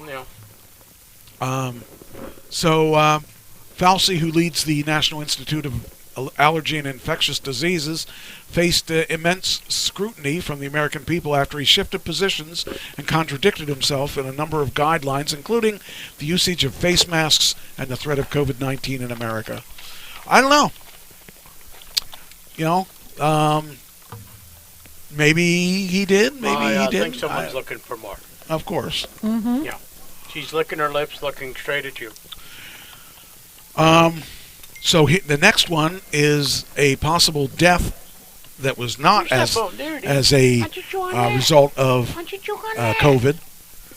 COVID sucks. This is not a COVID thing. This is a death that could be a death. It may not be a death. The death of Ring of Honor. Oh. Ring of Honor, October 27th, 2021, announced that they would go on a hiatus after the battle in December, with return tentatively scheduled from April 2022. All personnel will be released from the contracts, and plans to reimagine the company as a fan-based product. So the way it works is that we know the story of Ring of Honor. Yeah. It was originally owned by Rob. I can't think of his name. Rob. Freaking A. What was Rob's last name? Feinstein. Yeah. So he originally owned the company. He got in trouble in the 2004-ish. He got in trouble for making contact with a minor. Right. A male minor, I believe it was. I just remember it being a minor. And was forced to sell the company. So the company went to a friend of ours, Carrie Silken, who held the company until 2000.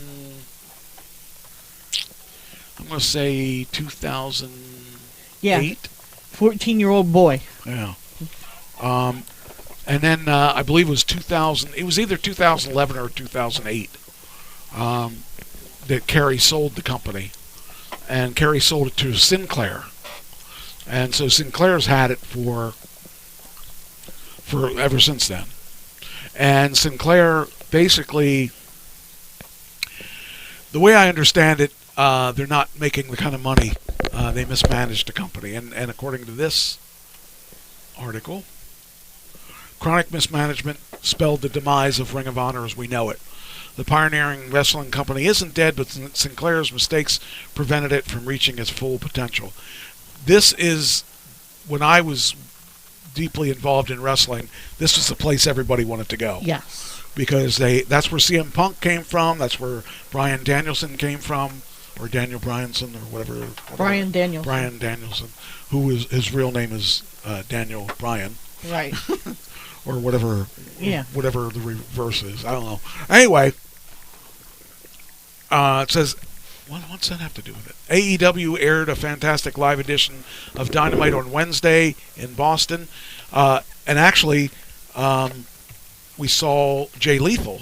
Yes. Is there now, and Jay Lethal was their champion was the champion of Ring of Honor for a long time. The stars involved: Adam Cole, Hangman Page, Cody Rhodes, the Young Bucks, all of which were key players of Ring of Honor. Had Ring of Honor correctly utilized its massive reservoir of talent over the past 5 years, they could have put on shows like Dynamite and Rampage. Instead, the once proud company is looking to reimagine its future. I got to get a hold of my friend that's the commentator there, Kevin Kelly. Oh, yeah. I'm wondering what's going on there, because he might be able to give some insight in that stuff. Well, I think Sean Carr just wrestled for them, too. No wonder it went down. Hey! I believe Sean's a better wrestler than you are. Right. He's never wrestled me. That's true. All he needs is I would take him down with the trash can slam, and that would be it. Yeah, right. For no. me. For yeah, me. for you. For me. Anyway. Oh, you're back. So I'm really curious as to what's going to happen to them. We may see them fall apart. We may see them come back stronger than ever. Ring of Honor used to be a really strong company, and it's really a shame to see, what's going on with them. But if you mismanage a company, that's true. They had everything. I mean, they had a light show. They had everything. They had a nice ring. They had, they had a nice setup and everything. I really feel sad for them because I really like that company, and I just, it's funny because I was kind of curious, like, how much their wrestlers get paid, and they get paid from $12,000 to $25,000 a year. A year. Can you imagine living on that as a wrestler? I would be okay. No, you wouldn't as a wrestler. Well, as a wrestler, where you have to pay for your room. Oh well, board, then yeah, that part no. It's kind of tough to. What's she doing? I don't know. I don't see her. Hey, sweet girl. I thought I heard some. Oh, that might have been you. Oh, okay. Whenever I hear noises, I always look up to make sure that she's not doing anything. Hey, sweet girl. So, I hope that Ring of Honor doesn't become a casualty. I think that they're a really great promotion and could become that again. We'll have to wait and find out. Now, on the other hand, I haven't heard this name in a while. Shane McMahon. Oh. Where is he? I don't know. That's it. It's like one of those, one of those child actors that just Shane actor? No. Shane. Oh. No, like a I'll child actor. I will tell you that what happened. Don't know has disappeared, and knowing what they're doing, and then all of a sudden, boom, they pop up in the media. Well, it says here he's the founder and executive vice president of Ideanomics, formerly Seven Stars Cloud Group. He's currently assigned with WWE, where he's a minority owner and producer. So basically, he left the company because a couple years ago he got fed up with the. She's in the laundry room. Come here, sweet girl. Come here, Cheyenne. Come here, sweet girl. Anyway. So the situation is that he got frustrated because his sister was getting all the accolades and getting all the opportunities that he should have gotten, and they kept looking over him and just not really letting him do anything. So he left the company, and he's talking about buying UFC. That's one thing I've heard. I don't know how. I mean, he could, I guess, because he's got a lot of money from the stock that he owns of that company.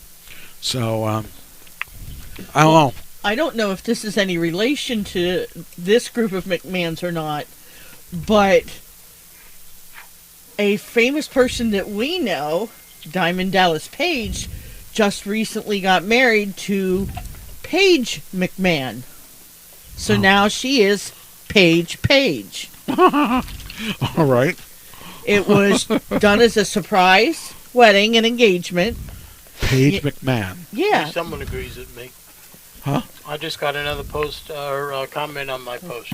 But yeah, that they said it was a red and white Christmas party. They were doing a friend's Christmas party. And I'm assuming that Paige McMahon is not a member of the McMahon. It might not be immediate. It could be distant. What's she doing? Who's noise? Who's noise? Hey. Over there. Okay. Come on. What's she doing? Come on. Back. Yes, because she showed up in this real pretty red evening gown, and he was in like a white Oh, suit. jeez. And No, I just found that. Hey. Yeah, I'll have to see if Come I on. can find that one. Mom, call her. Come here, Cheyenne. Hey, sweet girl. Come here, sweet girl. Hi, sweet girl. Well, according to this, according to September 2021, September 30th, he's no longer under contract with WWE. He will always remain a WWE guy, but he's frustrated with the whole situation.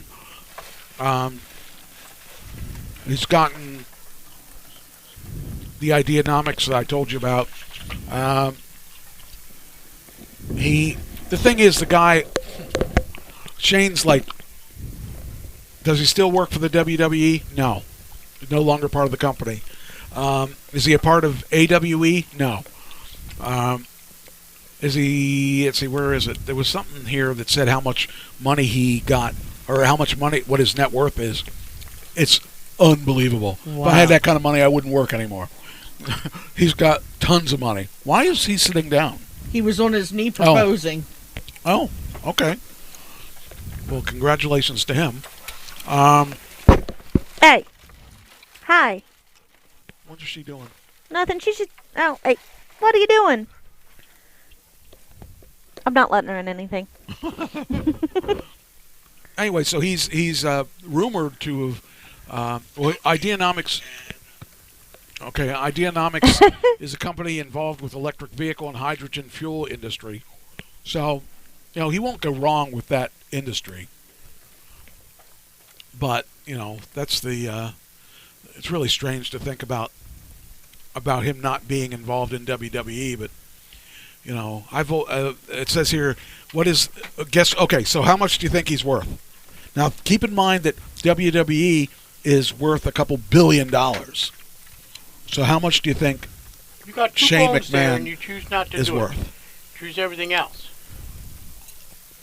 She personally brought a bone down from upstairs, and now she, you know, because We're talking Shane McMahon. Shane right? McMahon, the son. I'm going to say he's probably worth $69 million. I'll go one higher, $80 million. Okay. What are we? I'm sorry. Shane McMahon, what's he worth? The son of Vince McMahon, I don't know who that is. the owner of WWE. How much his son is worth? Yeah. WWE is worth over several $1 billion. Let's do 100,000. What? 100,000. Okay. All right. The net worth of Shane McMahon, according to this, is, let's see, where is it? $80 million. Here it is. Okay. I win Over the again. years, the value of his shares have fallen as low as $40 million and raised as high as $225 million. So, as of the celebrity worth, Shane is worth $100 million. Wow. There you go, Ashley. You got one. Wait, I She said did? 100,000. Oh, she said 100,000. So Yeah. I guess I win again I because I guess you said did. $80 million. Yes, you did. There we go. That's 2 for 2 tonight. All right. Don't encourage Santa was good to you, man. Santa gave I'm you all the telling you. answers. So, I'll have to, write a letter to Santa and how thank much do you think John Cena's worth? John Cena's probably with all his acting and stuff he's doing, I'm going to go with the 80,000 again. I'm with 80 million again. All right. See, I was going to say 81 million. You can say that. I got Price is Right me and say 82 million. no, because my first instinct was 2 billion, but I think that's too much. No. For John Cena. No. Oh, John Cena? No, then 2 billion. 2 billion? Mm-hmm. He has more money than The Rock?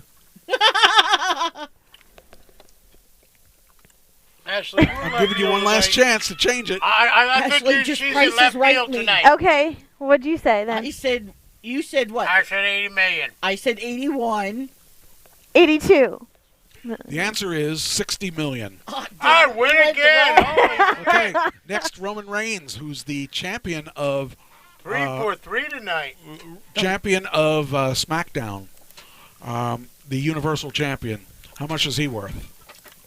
I'll go 60 million. 45 million. 30 million. The answer is 60 million. 4-4-4. Oh no! Wait! Oh. I'm sorry. 12 million. Oh. 12 million. Yay! 12 million. Damn. There he I is. am so off on this. All right, I can't win them all. I've had a rough day. So. I can't win them all. So there you go. There's that was a fun game. That's the one I wanted to play, and I couldn't remember which one I had planned to play because I forgot I didn't mark What? it. How much is he worth? Yeah, I couldn't remember what it was. So, anyway, all right. Next topic. So this is gone now. All right, I'll take 3 for 4. What? I will take 3 for 4. Okay. After a 15-year battle, James Brown, his estate, has finally been sold. Oh, by the way, you know why I'm winning, right? Because Mike isn't playing. Yeah, you're Brown News. Well, no, Mike isn't playing, and he hasn't mentioned anything, because usually he's used accurate more than anything else, even though he doesn't That's because look. he has the answer. Well, I know. I don't read I don't read the answers when I participate. So. Well, that's why he's not participating, because he already read the answers. Actually, in this one, I didn't, but I knew some of the answers, but I didn't know all of them because I was looking to see what people were making. Okay, how much do you think James Brown's estate went for? James Brown, as in the singer? Yep, James Brown. I feel good. Da-da-da-da-da-da. All right, anybody want to take a first stab? 25 million. 25 million. What do you say?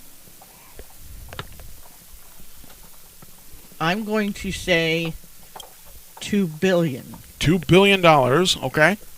I'm going to do 80 million. Now keep in mind that he died 15 years ago. That's correct. Okay? Mm-hmm. All right. I don't know the answer to this. I saw it yesterday, but I don't remember. The answer is See, you can't even remember. Brown, who died on Christmas Day in 2006, owned an estate that was worth anywhere from $5 million to $100 million. Wow. So what's the answer? 5 to 100.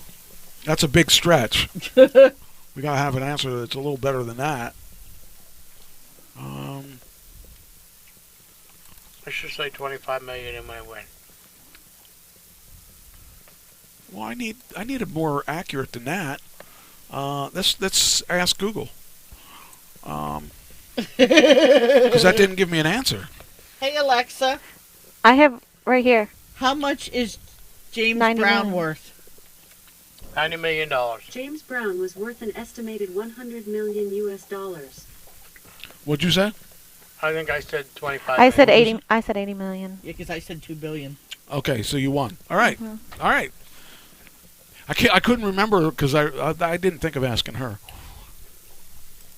All right, so we got that Hey, one. Alexa. Up, up, down, down, left, right, B, A, start. Ding, ding, ding, ding, ding. Amazing job. You've secured all the power-ups.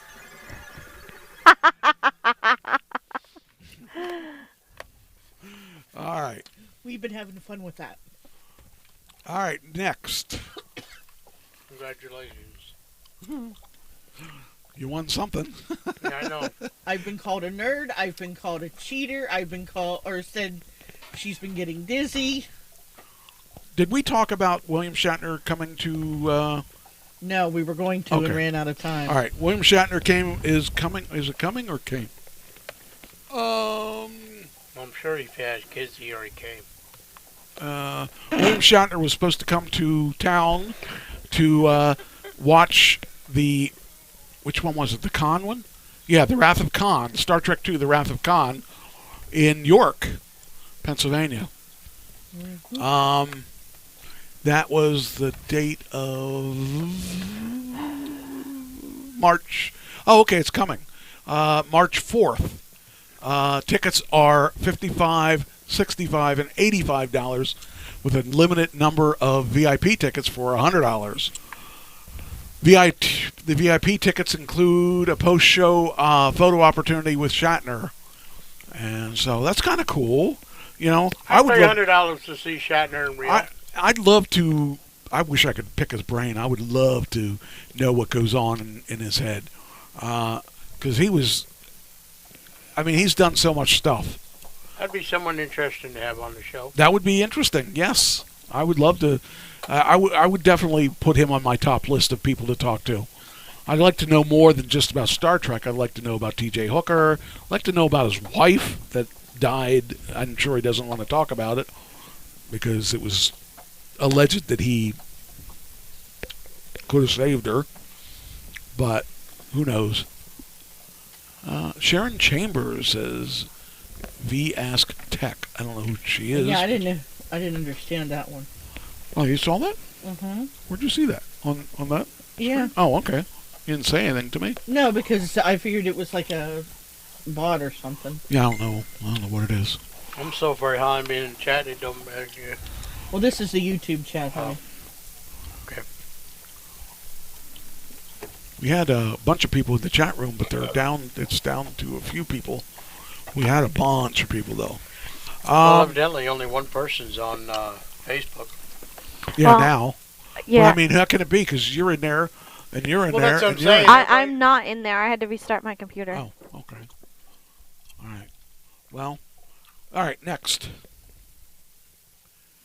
Do you remember a couple years ago that the Olympics had fired a guy who was sexually abusing some of the athletes in gymnastics?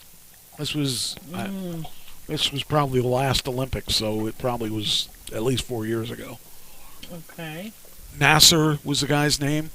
I remember something. It says Nasser abuse survivors reached $380 million settlement with U.S. Gymnastics. Wow. The U.S. Gymnastics and U.S. Olympic and Paralympic Committee agreed to $380 million payout to settle the lawsuit between them and 500-plus survivors of sexual abuse at the hands of Larry Nasser and other affiliated with the U.S. Gymnastics. So who got the $380 million again? They split it between 500 people. So you're not getting $1 million each. But Right, but I'm just... it wasn't him that got it, right? Well, they can't... Yeah, he's not going to have that kind of money. He's in jail. Yeah, that's what I'm saying. It's kind of sad because the budget was meant for the gymnastics people, and instead it's going towards the survivors of, It's really a shame. It's a shame in a lot of ways. It's a shame that the guy couldn't be trusted to be with the people that he was supposed to be training. I just don't understand how someone could have no ethics at all. But what do I know? It's sad because that's a lot of money out of our governments. I'm sure it's from the government rather than.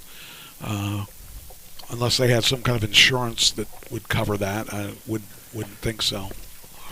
Do you remember many years ago we had a show and Matt Hardy was on the show as a last-minute guest, and we got him as a scoop because he was just fired from WWE. Right. Well, his brother was just fired from the WWE. I saw that. And it's interesting because I'm following the saga. So... According to Matt Hardy, the WWE jumped the gun. What happened was in a 6-man tag, Hardy tagged out, and he walked out of the ring and walked through the audience and just left. Wow. And that wasn't part of the script. So they were really upset about that, and they thought that he might be using drugs again or alcohol or something. And they offered to send him to rehab because the WWE does that with their people, and he refused to do rehab, so they fired him. Wow. And now, I mean, I don't know, Hardy just was on the Stone Cold Steve Austin interview show, and was talking about how he's in better shape than he's been in years, and that he had his life together and all that stuff. And then this happens. So Matt Hardy took to Twitch with a promise to address the status of his brother. During the stream, Matt repeatedly stated he's not worried about Jeff and stated the WWE may have jumped the gun in releasing Jeff. He was sent home after a house show in Texas on December 4th. His release was announced December 9th. Before anyone rushes to judgment, obviously, WWE, drug tested him, and after all this stuff, wait until you hear the results of that, and when that comes back, then hopefully people will feel better about it. The WWE felt they were backed into a corner because of Jeff's history. Even though he may have jumped the gun a little bit, they made a decision, and it is what it is.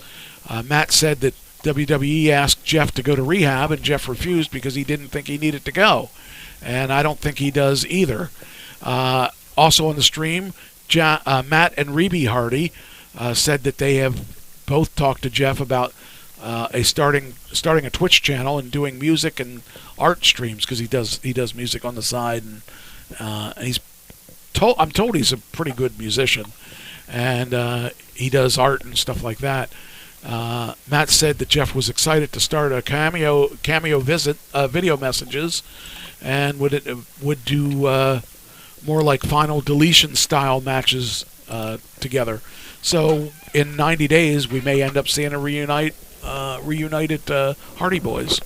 Wow. So I feel bad for a little bit bad for Jeff, because if you remember when we went down to that thing in Philadelphia, the Hardy Boys they acted like asses. Right. Yeah, I do remember that. I was really, really disappointed in them because. Were they using drugs then? No, well, they may have been, because they just didn't. This convention we went to was a tribute to Bruno Sammartino, and it was also a convention.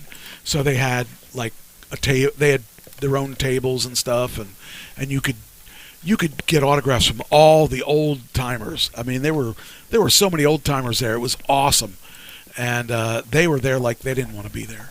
I remember that, yeah. And I was so angry at them because that was the day that Balls Mahoney and I became best friends. Yeah. Yeah, he thought I was his best friend. It was really wild. And it was kind of wild, especially since we didn't get along very well. But he didn't know that was the same person that he assaulted a couple of weeks prior to that. And I was making jokes about it because what else can you do? So, anyway. Do you remember the Duggars? Yes. Yes, I know. Mm-hmm. Okay. You know both? You know everything? Yep. Everything? Yep. So, Jana Duggar, is that how you say Jana, it? yep. Okay. She breaks the silence over the child endangerment charge that happened. Did you know about that? Mm-hmm. Do you know what the story is? She I don't know the whole thing, but I knew she was charged. And she had paid $430, I think, for her bail. Wait, okay. What? Huh? What, you don't know about that one? No. Oh, well, I'll tell you about it. All right, Jana Duggar. I was waiting for him to enlighten me because I have no idea what's going I don't on. follow that group, but I knew that she followed them. Because we used to talk about them. I don't follow them. I don't have any idea who they are till I start reading it. Then I say, oh, yeah, it's that people.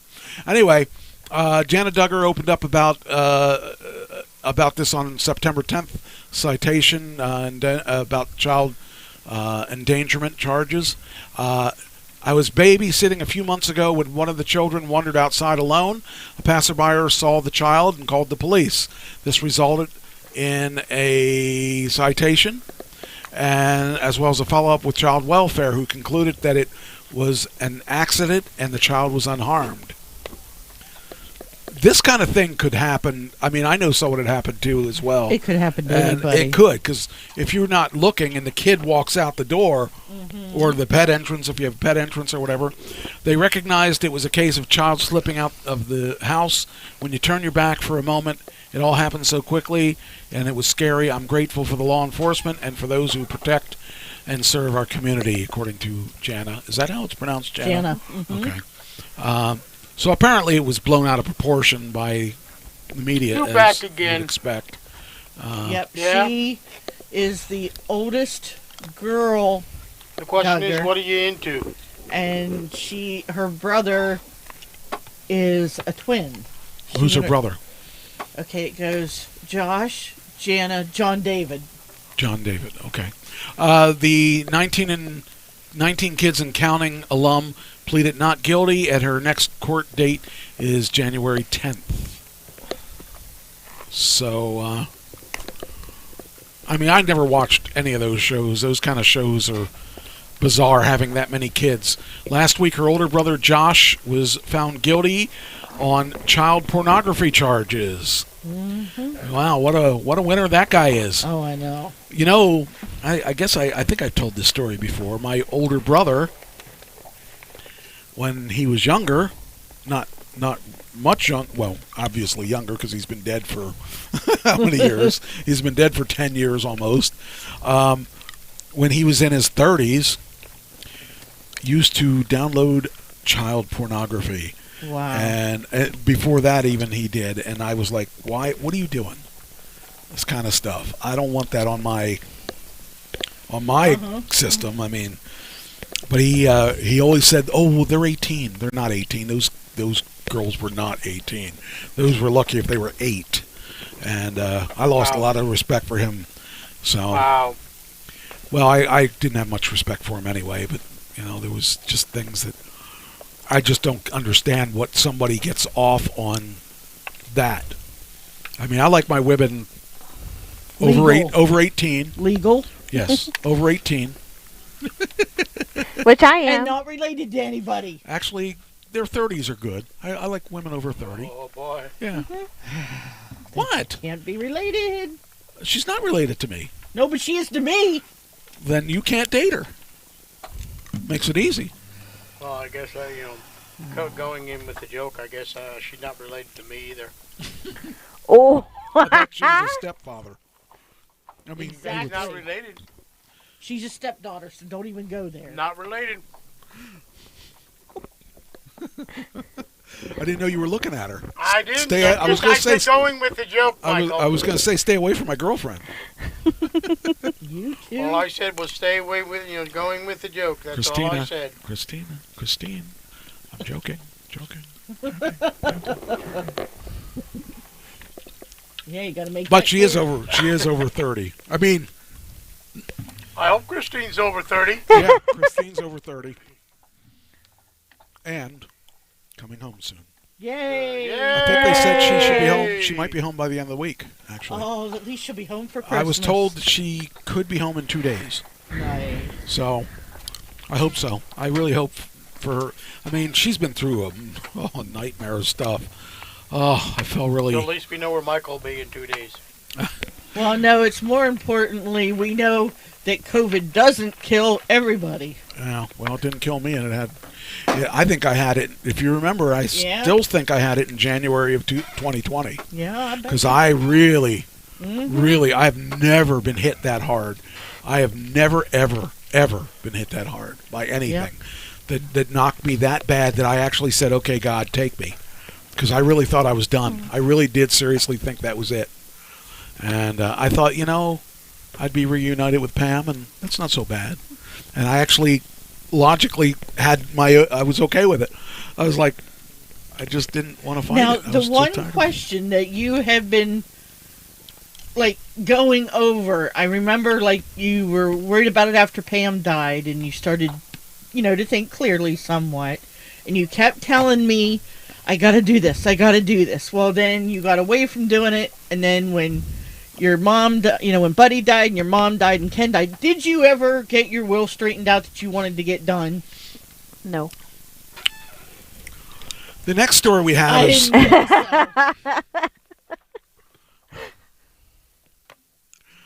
so. See, you tell me to remind you of these things, and I do. Now he's got to add somebody else in there, though. Mm-hmm. Remind you of what? Yeah, because, you don't have to worry about Buddy anymore. Now you have to worry about what to do with Cheyenne. And you have a girlfriend now, so you got to worry about what you're going to leave her. Don't officially have any kind of girlfriend. I have Just a friend. Just a girlfriend, yeah. She's a girl. Female friend. Yeah, I'm his girlfriend. Yeah.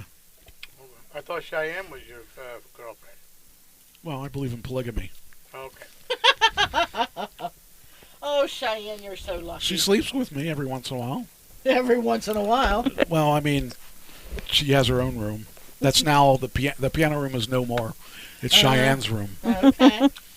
She claimed that room? Oh, she claimed that couch out there. And every once in a while I see in the other chair too, so she's claimed everything out there. She's hiding from you. She's a good girl.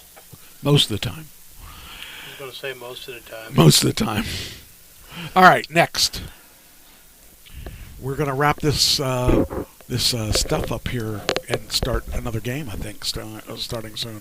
Another improv? I think so. All right! Okay. I'm ready.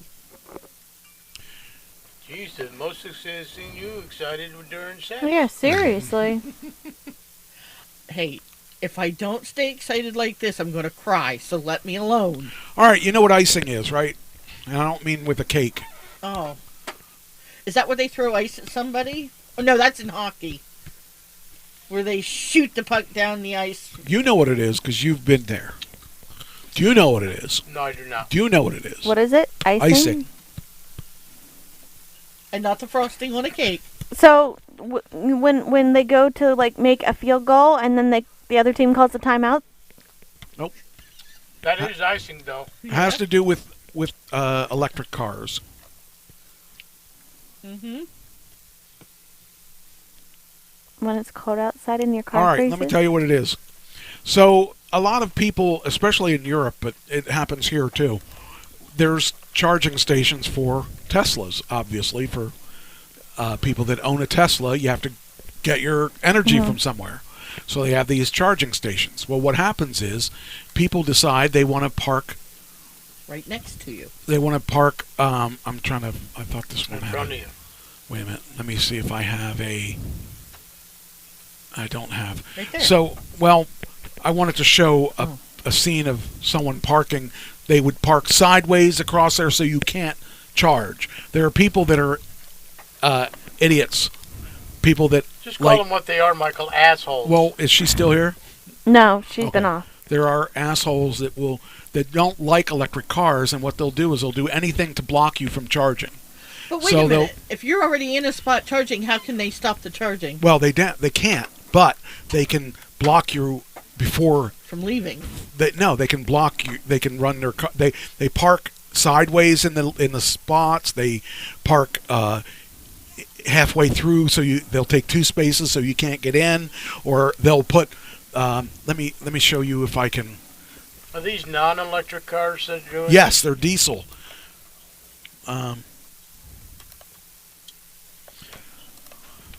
Okay, so here's an example. Oh, there it is. Oh, there it was. So there you have no Teslas in any of those spaces. They're big old trucks or cars that are parked, blocking you from using the charging station. They're doing it to be idiots. They're doing it because... My question is then, are they going to make a law? There already is a law that says you can be fined, but they still do it. Okay. So technically all you would have to do is call the cops and say, listen, I can't get my they could be charging station. But by the time they get there, they're gone. Right. a lot of times. But like we went to New Jersey to pick up a projector a couple years ago, and we were parked, and there was 3 or 4 guys that just parked in the spaces. Now these spaces are not normally they're not normally wanted. They're not the best spaces in the world to park in. They're usually in the back, and they're usually out of the way.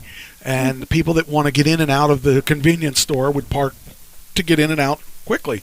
Well, they would park in them and walk into the store, and they don't care about the fact that that's for charging stations. It even says 15 minutes for Teslas only and all that stuff. They don't care. They just park there because they don't want electric cars out there.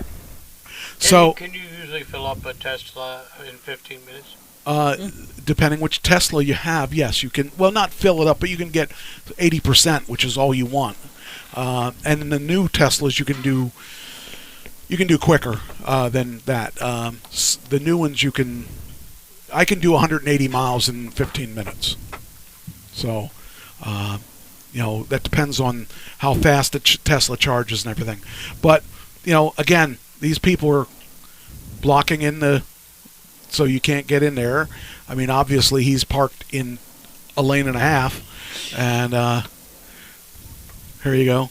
None of those are Teslas, blocking all of the electric spaces. So what's going on is that's been an issue. So Tesla has come up with this little thing here, and then they came up with these little pylons they are putting in these sections too. I think there's a picture of that down here. So this is happening more in the UK than it is over here, but it is happening here. So with your app, you can have that thing go down, so that nobody can take your space, and and they can't. But they were parking sideways. They were doing anything to keep people from being able to charge. They were just doing it to be pricks. It's the same people that are doing coal rolling. Have you heard that? No. So if you have a diesel truck, people go in there and they fix their diesel trucks so that they can skip the emissions and blow black smoke out there. So what coal rolling is when you're driving, they'll pass a Tesla and they'll coal roll them. They'll send a burst of black smoke in front of them so that you go through the black smoke, just to show that carbon emissions and all that stuff, they don't care about that. Whereas people like us do. Right.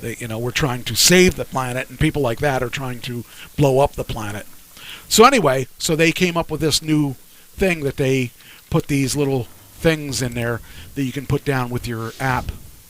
And as you can see here, they put poles across so that you can't do it across it either. So you have to. Is there an app it's on the Tesla app? It's already at. I haven't seen it in mine, but I don't think we have. I have to look to see if mine has it or not. But I haven't had an issue because I charge at home. Yeah. For the most part, But when I do go away, I don't want to be stuck, not being able to charge to get out of there. So that's kind of a scary thing. That there are those people that'll try to make sure you can't charge. So just a shame that the people just have to be pricks and you have to worry about that. I mean, what kind of problems does that do for you as a gas car driver? What would that be? Why would you want to disrupt that just to be a prick? Yeah. Unfortunately. Just like there's people out there that are scammers and. I had some scams. Why you wanna? Well, I got to find that scam stuff. Why do you want to, basically sit at home, do nothing, and just scam people because they can make money. Right. They're going to make money. So, it boils down to that there are assholes in this world, and eventually those people will get theirs. You ever see a Corvair? Mm-hmm. Have you ever seen Electrovair? No. In 1966, the Corvair came out with an Electrovair, and the Electrovair was based on electric technology. It was exactly the same thing as a Corvair, except it ran on electric in 1966. Wow. They had electric cars back then? Oh, yeah. However, the downfall of the Corvair was that It was. It weighed about. First, it was the lightest car. They took the Corvair. They took the lightest car in their fleet of cars, which was the Corvair. It was around 2,500 pounds. It was a rear-engine car, if you remember. That was one of the first rear-engine cars, making it a perfect candidate for an induction motor in the rear and a battery pack rather than the spacious trunk back there. And if you remember the Corvair, it was it was not the biggest car on the road, but it was a fairly sizable car. Chevrolet had loads of Corvairs sitting around as sales plummeted following the publication of Ralph Nader's book Unsafe at Any Speed, which targeted the Corvair. The Electrovair 2, based in 1966 Monza four-door hardtop model, looked identical to the regular Corvair inside and out, but the 2.7-liter flat six was no longer filling up the space in the rear. It was good for 115 horsepower.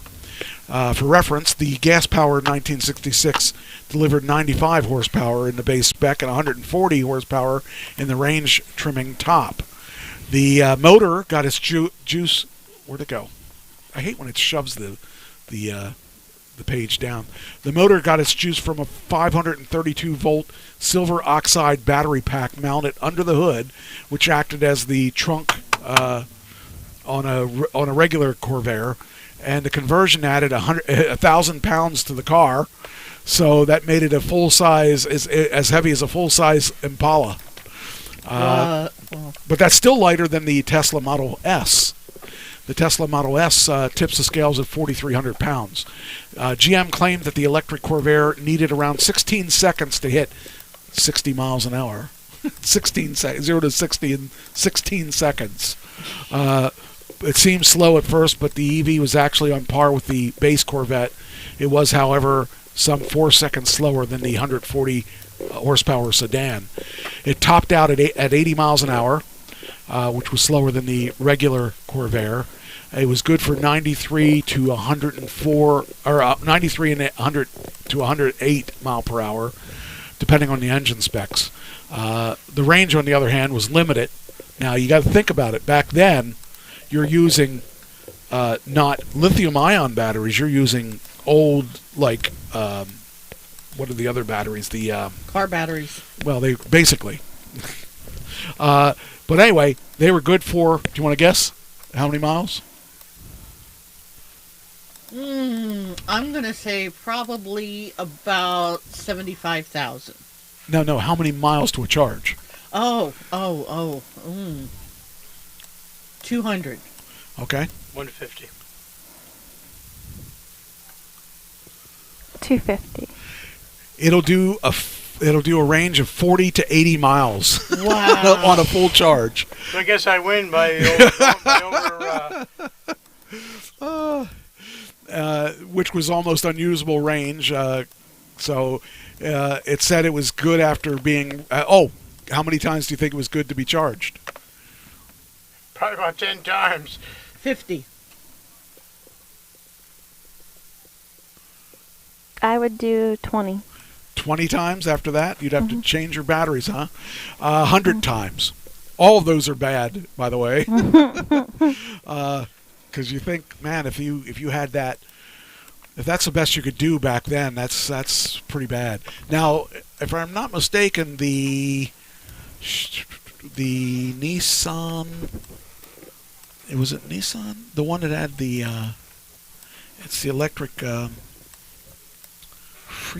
can't think of its name. The Nissan electric car? Yeah, what was it? I think it was Nissan. The Leaf. The Leaf, which is a current electric car, was the one I was looking at back when I first was looking at cars, was only good for 75 miles. That was a 2018. I remember that. Yeah. So that's not really that good overall. But anyway, this car, like I said, it got its juice from a 530. It was a silver oxide battery pack. That's what it was. And so I'm trying to find the price on it. I don't know if it had a price on there. Anyway, but it was just kind of interesting to me that they had an Electra Vare, and I didn't know that. I never knew about that. So it's another car that was an early groundbreaker for people that did electric. And of course, back then they didn't have fast chargers, so it was a slow charge, plug it into your house type thing. So I just found that interesting. You know, anytime I see the evolution of a car like that, because I mean, it made the idea of it was right. Just we didn't know how to institute it, and plus our battery technology now has got a lot better oomph for the charge. So I found that interesting. I think I'm missing something. I don't know where I put it. I gotta go through my categories again. Let me just make sure I didn't. Can you name these? Oh, here it is. Oh, wait. Okay. All right, there is. I knew I missed a whole category somewhere because there was a lot of things I didn't see. Do you know who Kim Potter is? Harry Potter's sister? No. Oh. I'm assuming nobody knows. No. Well, she was the cop that shot Dante Wright.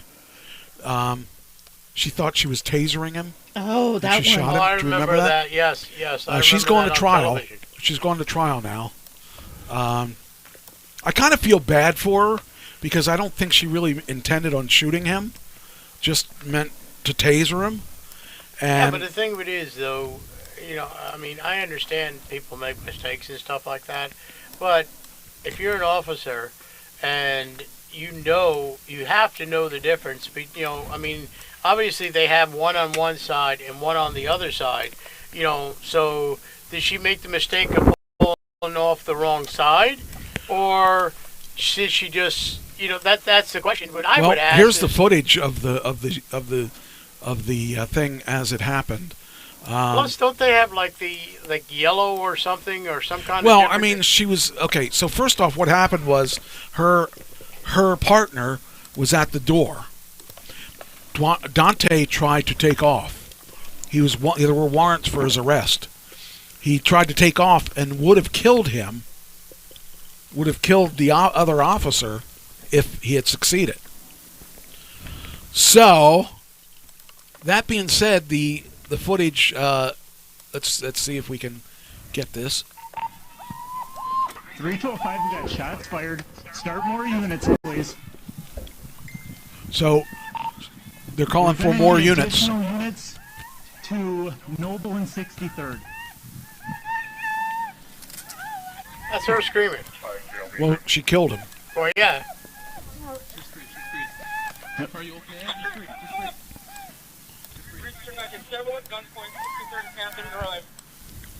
She didn't do it on purpose. She obviously right. made a mistake. Take a breath, okay? That's her on the ground.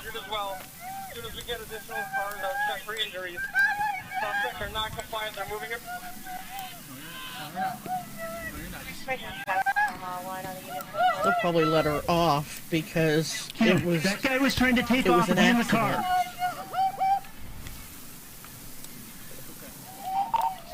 Three 205. Can you start some additional supervisors from other agencies, please?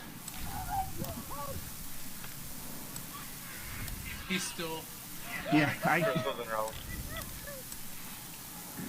That's someone yelling in the background. What the hell's wrong with you? It's such a shame, though, because she was just doing her job and she pulled the wrong gun. Take a breath, okay? She thought she was tasering him. You all right, Kim? Tonight, it will take 2 rigs, phase them a couple of blocks out. And now her life's over because she made one mistake. And the thing is, with the Black Lives Matter thing, she's not going to have a fair fight. Right. Everyone's going to be after her. And it'll make it worse if they find her like not guilty. They'll say, "Oh yeah, right," you know, well, that kind of thing. And says here that it says here, take a breath, you're okay. Johnson takes her gun for evidence and puts it away. But the story is that, where is it? Here it is. Johnson testified he was leaning into the car holding Wright's arm with both hands as he prepared to handcuff the suspect. He dropped the suspect's arm when he heard Potter warn that she would use her taser. He told the court Potter had claimed that she had tried to stun the suspect but mistakenly grabbed the gun. Taser, taser, taser, Potter was heard shouting as she pointed the gun at Wright in the body cam video. She then fired a single round as an injured Wright drove off, crashing the car down the street. Wow. I shot him, she exclaimed. Johnson testified that Potter made a mistake, but the force was justified because he could have dragged Wright if he hit the gas. So he had warrants out for his arrest and everything. The guy was just, but the problem is they should possibly give her, I don't know, it's not a first-degree murder. It would be more of a accidental murder, and this guy shouldn't have tried to run. Well, isn't that called resisting arrest? Well, he was resisting arrest, but I don't think that's gonna. I mean, it's a shame because this guy here. I understand. Like I said, I understand if he was resisting arrest, trying to get, leave, or it's like, okay, if you get pulled over by a cop, okay, you pull over, the cop stops, gets out of the car, and then you run with the car, that's resisting arrest. Right. Okay, because first of all, you don't know if they're going, what they're stopping you for, okay, and, even if you do it afterwards, but, okay, the person made a mistake. I understand that sometimes they color code the difference in the arms and all that, and like I said, she could have been nervous at the time. You don't know what. But she you're was reacting doing. on the spur of a moment. Right, exactly. Reacting, hey, my partner's about to be killed. I'm going to chase the person. Grab the wrong gun, wrong, by accident. I'm with you on that. I think it's a shame because this woman could lose her lose her freedom because she was doing her job, and she just unfortunately pulled the wrong gun. But he was wanted for some citations and some stuff that he did wrong. So if you aren't guilty, you don't run. Well, and that's the thing. I mean, I don't think in my opinion, it calls for a slap on the wrist for her, but. Maybe a fine or something, and realize. I mean, maybe the enforcement can come up with something that in that highly tense situation, do something like, okay, I mean, first of all, obviously she had it. Not what do they call it on the unsafety position, She was reacting to save her partner. Right, and that's the thing. Is it self-defense? Does it boil down to self-defense? Well, probably not, because she was the aggressor. Her partner was in. I don't know. I don't know what they're going to do with. It's a very close call with this. I mean, it's interesting. It'll be interesting to see what comes out of this. But it's a shame. I think, again, even though it's going to fall into a factor, like you said, it's going to come down to racism, because they're going to say, well, he only shot him because he was black. Right. Well, no, that had nothing to do with it. And what happens? You're responding to a call, whether the person's white, black, African American, Jewish, or you don't know that. Right. When you respond to that call. Right. And then what's going to happen is, let's say she does prove her case and she's innocent, okay? Then you're going to have everybody going after her saying, look, you guys are all standing for your own, because, and it's going to be that, what was it? It's going to turn into a racist thing, and it's not. Well, Rodney King was different because they actually dragged him out of the car and beat the living daylights out of him on film. You know what I'm getting at. But I mean, the Derek Chauvin thing. Yeah. That guy put the knee on the guy's neck and did it, and he killed the guy. Right. He did that, and the other 3 that were with him didn't stop him. So they're all going for trial, and they're, he just changed. Actually, that I got that too. I've got that to talk about too. I think that's in here. Where is it? I don't know. Maybe I'm wrong. Thought I had that. Anyway, I don't know. And here is a really disturbing thing. An Alabama man admitted to dumping hundreds of FedEx packages in the ravine. So apparently he worked for FedEx and didn't feel like doing his job, and went out and just dumped all the packages in the ravine. And I don't know. This guy's got some serious issues. How about that gentleman? And I think it's about a week ago that it was around in the Harrisburg area. Kept on going to. He was out. I think they said he was out on bail or something, but they didn't know that at the time. Went to houses, pretended, with packages on their, door, rang the doorbell, and basically found out the guy they weren't home.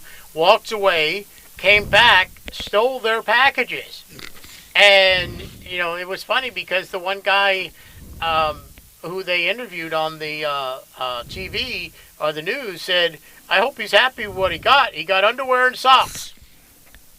Well, ask Santa if that's what he deserved. That's the thing, But that's it. I mean, the guy kept on. Then they finally. The thing of it is, and they had a clear shot because one of these people had one of those video Ring doorbells, and they had him clearly on video. And I'm glad I have mine too. Twice, yeah. Because if I had somebody that wanted to do any damage to my place or anything, it'll all be on video. Yeah. Right. And that's one of the reasons. And the nice thing is I can do. I can say, Alexa, open front door video cam. Did you mean front door? Yes. Okay. Now just wait a few seconds and it'll come up, and I can actually see if anybody's at the front door. So it's kind of cool. Waiting for Z-Move? Well, yeah, that's the name of the company. There it is. Oh, cool. So there we go. So that means I can keep track of it without turning my phone on, and without, I can do all that stuff like that. Cool. So it's cool. And if anybody steals anything, it'll be videoed. It does video record that stuff. So it's kind of cool. Anyway, this guy here, law enforcement officials in Alabama say a former contract driver for FedEx admitted to dumping hundreds of packages in a ravine last month, and the man is expected to be arrested on Friday. Now, if I was going to get rid of all those packages, I would just open them up and see what I wanted to keep. He was so lazy, he didn't even want to do that. He just wanted to dump it. So he dumped the stuff. The suspect is DeAndre Rashawn Charleston, a 22-year-old resident of Adamsville, Alabama, and it was confirmed. The man said, Moon said the man. Oh, okay. Sheriff Mark Moon said the man admitted to dumping packages in 5 different incidents between November 17th and 24th. Now, see, I don't understand why you would even take a job where you would eventually get caught, because that's... Well, exactly, that's what I was about to say. I mean, whether you open them or not, throw them away or not, someone's going to complain, hey, I didn't get my package. Yeah, and I'd at least want to open them. And then who's to go back onto? Well, there's that driver who's supposed to deliver it. Yep. And he could say, listen, I never delivered. He admitted he never delivered them. Yep. That's the thing I don't understand. I can't understand why somebody would go to that. Why would you even bother getting a job like that if you're just planning on saying, that's like just being dump all a the stuff, cashier at a gas station or something like that, knowing you're on camera all the time. Yeah. Okay, just like in my job, there's a camera on the register all the time. And it shows what exactly I'm doing all the time, and when I'm ringing out a sale, or if I'm getting change to put in there and stuff like that, or whatever. So most of the time, hopefully, it shows that I'm justifying what I'm doing. Right. And but like I said, sometimes we open that drawer because there's like $1.75, and and then in change, and then you have to count that, give the change, and hopefully go around to the nearest dollar and stuff like that. And we do it all the time. Well, and so it says he told reporters that 247 packages valued at $25,000 were unidentified and could not be scanned to determine a victim. But approximately 153 packages worth $15,000 were accounted for and connected with a victim. So, the guy didn't really think that one through. I actually had one time a camera save me. How's that? From getting in trouble. So I worked at a fast food place. I know I've worked at a lot. Was it here or up in Center County? Up in Center County. Okay. And there was me and another manager closing at the time. And there was, I think they said $1,000 went missing. Wow. I think it was either 1,000 or 100. And obviously only managers got in the safe. The camera was on the safe. They clearly saw what I did. And there was one time that I opened up money and I put the wrapper right on top of the safe. So they wanted to know what I put up there. And I had told them that it was the wrapper. And he's like... Was it like Snoop Dogg? Yeah. And then the other guy, when he got into the safe, positioned himself so that the camera couldn't see what they were doing. So therefore, he got in trouble and I didn't. But Snapchat's become a hero. Students reported alarming Snapchat messages may have thwarted a mass shooting. By the grace of God, these two students came forward and stopped a shooting from happening because they found... You mean the, excuse my French, the fucking police finally did something about something on Snapchat? Well, apparently, it's a big thing about shootings in schools, especially.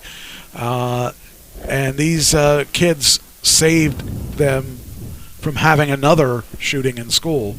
And they actually found, I guess, see, the people of today, the kids of today, got to show everything off on the different social media. Police in Florida say two students at the Daytona Beach University may have thwarted a mass shooting by reporting concerning messages shared in a Snapchat group. Speaking, the Daytona Police Department arrested John Hagens, 19, a student at the private Embry-Riddle Autonautical University early Thursday. On Friday, the judge ruled Hagens had to be held without bond. Young said Hagens had threatened to carry out an attack like the deadly 1999 mass shooting at Columbine before the students left school for winter break. Concerned by the messages by Hagen, two of his peers reported their concerns to campus security, who alerted police around 4:10 a.m. It was a Snapchat group message that they were involved in, and they were concerned about what was being relayed in the group chat. Police quickly made their way to Hagen's residence and were able to apprehend him as he left his apartment. The 19-year-old was carrying a collapsible rifle, a magazine, and boxes of ammunition in his backpack. There you go. There's what he had right there. So Young said Hagens had planned to go on a shooting practice to a shooting range to practice with the firearm, which police said it appeared to be a 19-year-old who had sold his vehicle to purchase before his way to school. So he sold his car so he could have this stuff. And he made it to campus. Police said, Young said police feared Hagens might have carried out a sinister plot based on social media messages found by investigators. Today is the last day before winter break. Today is the day. Today is final exams. So this is all part of the plan, because today the campus would be packed because everybody has to be there for their final exam. So this is all in the plan, he said. Wow. By the grace of God, those two students came forward and thwarted their plan. Young said Hagens has since confessed to making the statements, adding he may want to claim that it was all a joke and he wasn't serious about it, but we don't find anything funny about discussing a mass shooting on campus. If he was looking for attention, he got it. He said once he was done at the firing range, he was going to campus to enact a Columbine. So that 19-year-old is going to be sharing a jail cell with the other 19-year-old that did one the other week. So it's just so hard for me to comprehend that someone wants to do a mass shooting. I mean, that to me is just unheard of. It's foreign to me. I don't have a violent bone in my body, and I guess that's why I'll never understand it. But anyway, fortunately for the people that found that he was a loony, decided to turn him in. U.S. inflation surges to a 39-year high. This is the highest inflation we've had in almost 40 years because of all the money that Biden's given away. You know what gets me in a little bit, and he's targeting one generation or one certain kind of person. And as long as you have children, you get money. Well, okay, if you're not going to give it to families, or you're not going to give it to single parents or single people who, myself, cannot have any kids or whatever, or has not had any kids, then don't give it at all. I'm sorry, you're wasting the money. Well, the problem is at this point in the game, there are a lot of jobs out there. Exactly. And in the beginning, when you were cutting down all the businesses from doing business, that was one thing. But now there's enough jobs out there to give everyone a job or two. Exactly. And you're people that still don't giving away money to the people who rather sit on their ass at home and do nothing and collect $1,400 because the government says, hey, I have a kid, so I get $1,400 to support my kid. And guarantee you how much of that $1,400 is supporting that kid? Probably 10% of it. Consumer prices surged at the fastest rate in 4 decades. In November, Americans paid more for practically everything from groceries to cars to gasoline. They raised my Tesla by either $5,000 or $10,000. Wow. But they didn't get mine because mine was already in, so they can't change the price of it. So, the consumer price index rose 6.8% in November from a year ago, according to the new Labor Department report released Friday, marking the fastest increase since June 1982, when inflation hit 7.1. That's huge. I know that my retirement went up 6.8%, so I'm right in there. And it says the so-called core prices, which exclude more volatile measurements of food and energy, soared 4.9% in November from the previous year, a sharp increase from October when it rose 4.6%. I mean, those numbers don't sound a whole lot, but they actually add up to a lot of money. So, it's really, really interesting. It says price increases were widespread. Energy prices jumped 3.5% in November and are up 33% year over year. I noticed my electric bill was hugely higher than the last bunch. Actually, Did you actually have to pay? Oh yeah. I'm not happy about it at all. Wow, that's the first in how long? Oh, I've had to pay, but I haven't had to pay what I would have had to pay if I didn't have solar. So, but I paid a lot this past month. It was huge. It was I haven't paid that much since the middle of winter, when I don't have any, really next to no solar at all. So that's really a shame. But it's really bad, and Biden is not looking good at all. He's he passed the 1.7 trillion social spending and climate plan to help lower costs. I don't think he's doing it. It's not lowering costs that I can see. So, all right. You know what a catalytic converter is? Any of you? Yes, a piece in a car. And do you know what it does? It cost me a lot of money. Do you know what it does? It helps it run, I know that. Yeah. Well, kinda. It makes it run efficiently, a little more efficiently. However, catalytic converters, people are trying to steal them. They're stealing them from cars, and in this specific case, against a Toyota Prius, and a catalytic converter thief is crushed to death by a Toyota Prius while he was trying to steal the catalytic converter. Wow. People are crazy. Of all things in the world to steal, a catalytic converter. Death by catalytic converter. People would just steal anything nowadays. Don't care what it is. I guess so, but I would think that I would want to steal something easier to steal than having to get down there underneath the car and take the catalytic converter. Mm-hmm. But there was some kind of movie or something. The guy that invented the catalytic converter. That's the movie. What was that movie called? Hey, Alexa.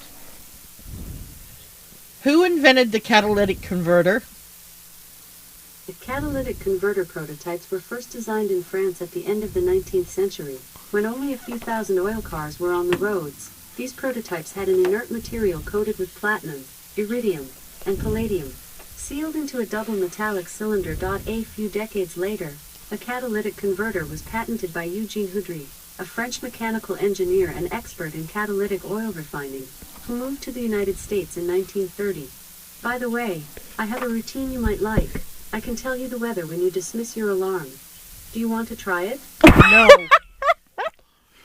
So, No problem. Alexa, what does a catalytic converter do? Here's something I found on the web.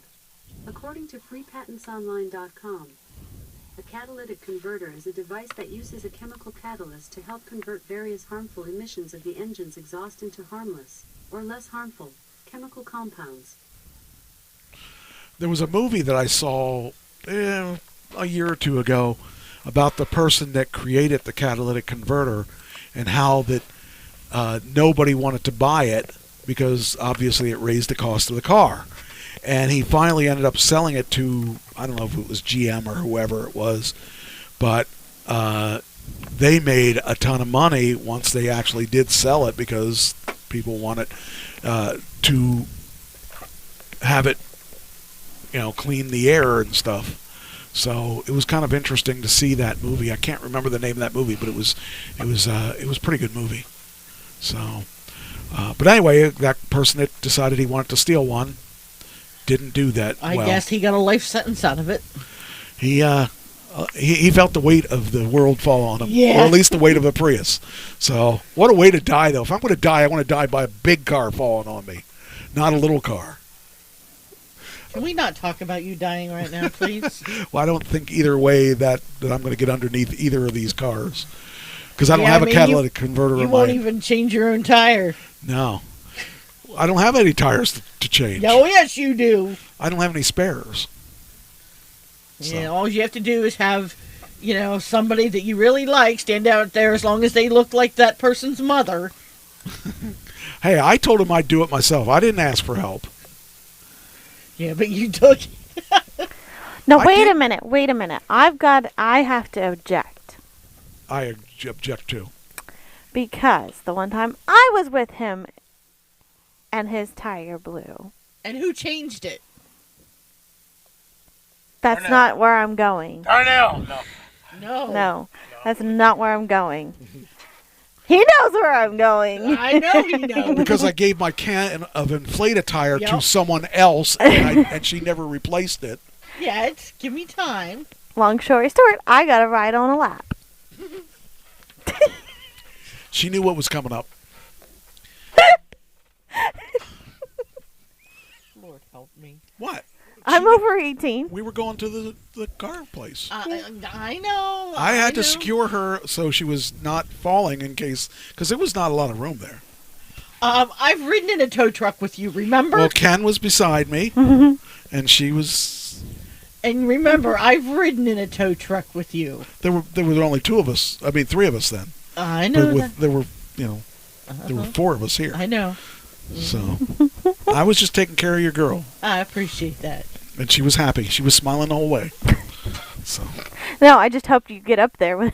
Oh, jeez. That's not what I meant. You took it there, Mom. I meant I helped them get up to Center County then. We got up there. Oh, was it good for you as me? You have to ask her that. I did ask her that. Ask her that. No. Ashley knows what that means. They're very perverted. We were only being innocent. I know. I was just saving saving her from having I was saving her from having to sit on Ken's lap. And now he's dead. Well, he probably would have got a rise out of that. He probably would have died that day. I was gonna say that, but I didn't want to. Say that too. He probably would have died that day. Got a rise. And that would have been bad because we wouldn't have been able to play. That would have been the last smile he had on his face. But what a way to go. Yep, but at least he had a smile on his face.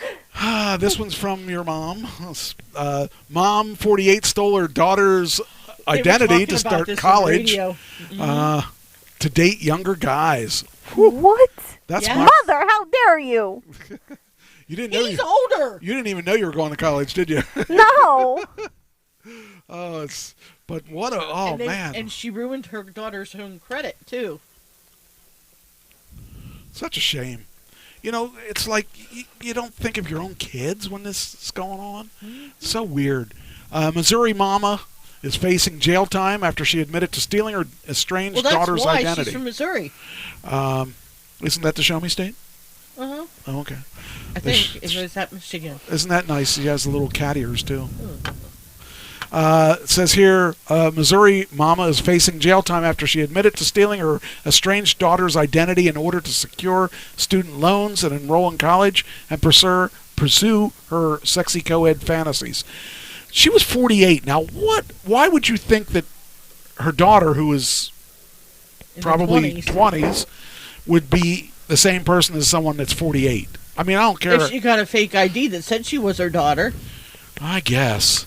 Laura Oglesby, 48, posed as her daughter, Laura Hayes, for more than 2 years in an elaborate scam that fooled both the federal government and locals in the small town of Mountain View. In 2016, Oglesby applied for a Social Security card in Hayes' name, which she promptly received in the mail.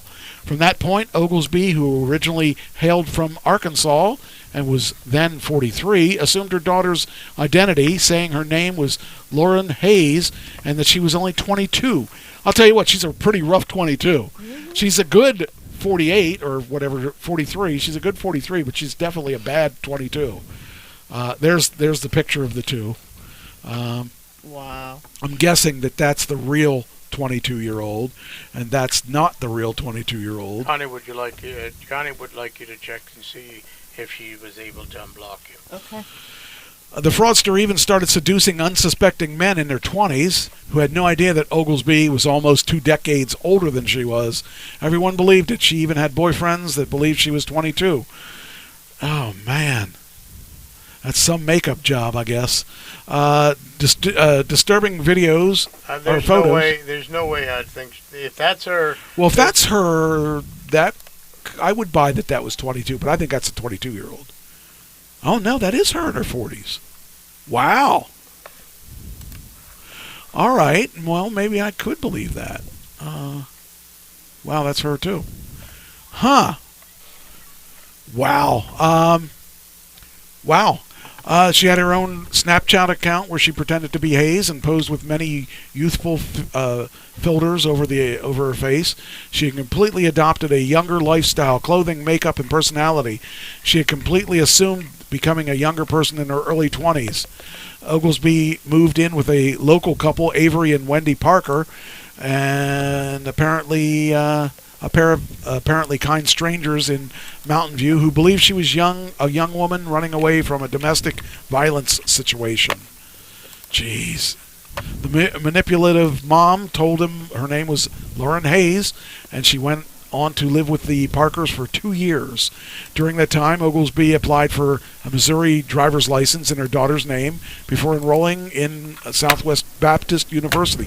Baptist University, a freaking religious school. That's funny. She applied for financial aid and received $9,400 in federal loans, $5,900 in Pell Grants, and $1,800 in finance charges. Okay, so who's responsible for that? Well, I would think the mother would be, because she signed the papers. Doesn't matter whose name you signed it as. You signed that paper. You can. That's why you can sign an X on a contract. They're gonna say, she's gonna say, "Oh, it's fraud" or whatever, and. It says Oglesby worked at the local Mountain View Library, where locals knew her as Lauren Hayes. However, after more than 2 years, the elaborate scam came crashing down in August 2018. Police in Mountain View were contacted by authorities in Arkansas who believed Oglesby had committed financial fraud by using the name of her daughter. I guess that's her too. No tricks. Oh, no, wait. That's her, too. I wouldn't say my name was Ashley. I've been called some names. That definitely looks like a 40 or 30-some-year-old woman. Hey, I object to that. I've had people say that I'm in my 30s. I'm sorry. There's no way I think that's a 22-year-old kid. I wouldn't either, but if they've been the right top, put the right hair up, and do your makeup right, you're not going to know. If you have nobody's going to be looking at your face. See, I don't look at your face. I don't look at hers either, but she doesn't show anything. What about mine? Do you see mine? No. Oof, don't want to see all that hair.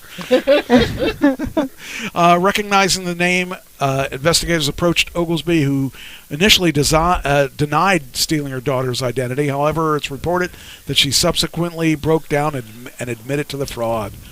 She's facing, guess how many years you think? 20. 25. Say 30. She's thinking. That's smoke coming How out much of do you think your mother would get put away for? I'd probably have to say 30. Really? Okay. And she's also got a fine. Guess what kind of fine? $25,000. $250,000. Probably not enough. She took the cop-out answer. It's not an answer.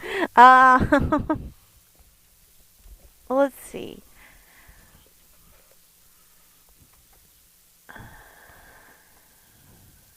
How much did you say, honey? Did I say 15 or 20? No, I said 25, didn't I? I think you said 25. 25. You said... That's what I thought I said. I thought I said 25. I'll go with 15,000. No, you said 250 because I said 25,000. That's right, that's right. You said 200... 250. And you said 25, and what'd you say?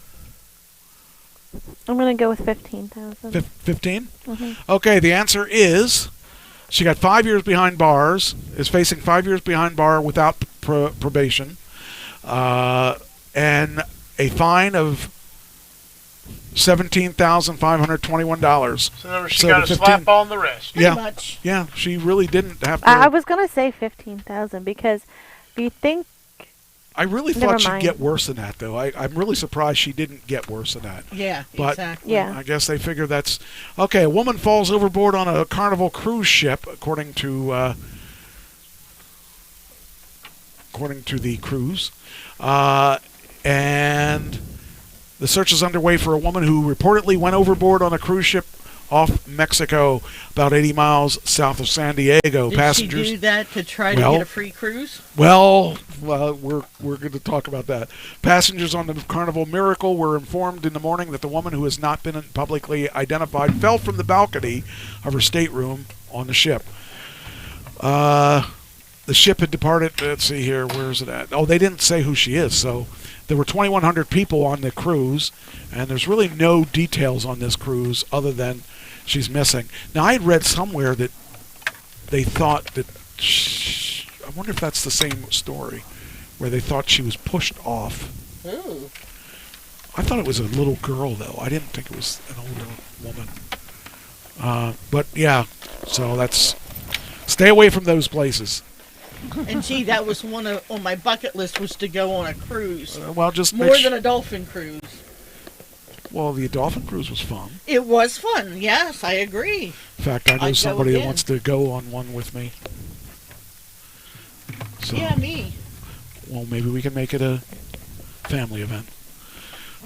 Maybe you can make it a foursome. Or a fivesome. Have one on each arm. She's not even listening. No, I heard you. Okay. Well, see, Just can't be for 3 years. We've had an emotionally rough day. Just can't be for 3 years. What's 3 years? She can't go out of state for 3 years. Oh. Unless she gets special permission. Oh, I forgot about that. Oh. If she gets special permission, which I think we'll she go out would. 4 years from now. Sounds good. I think we could get special permission. Probably. So Mike would fight over which one would be on left arm, which one would be on the right arm. It would be Ashley, him, me, you. That's who I'm not talking about, though. I'm talking about his new friend. Yeah, what are we talking about? How are we cutting her out of this? Yeah, how we cutting her out you're the of one it? that That's said what I'm saying. 4. He would have to fight over who would get the other arm, Ashley or his new friend. I don't know. So I don't know where you I've were known getting. him I don't know longest. where you were coming Wait, up with it. I got a solution. We'll make it 6 people, and then there we go. But the other male has to be a Mike. That's the only. I mean, I know another Mike that. Oh, I know a bunch of Mikes. Well, that you're taking away from But my fun. I want you to I know exactly.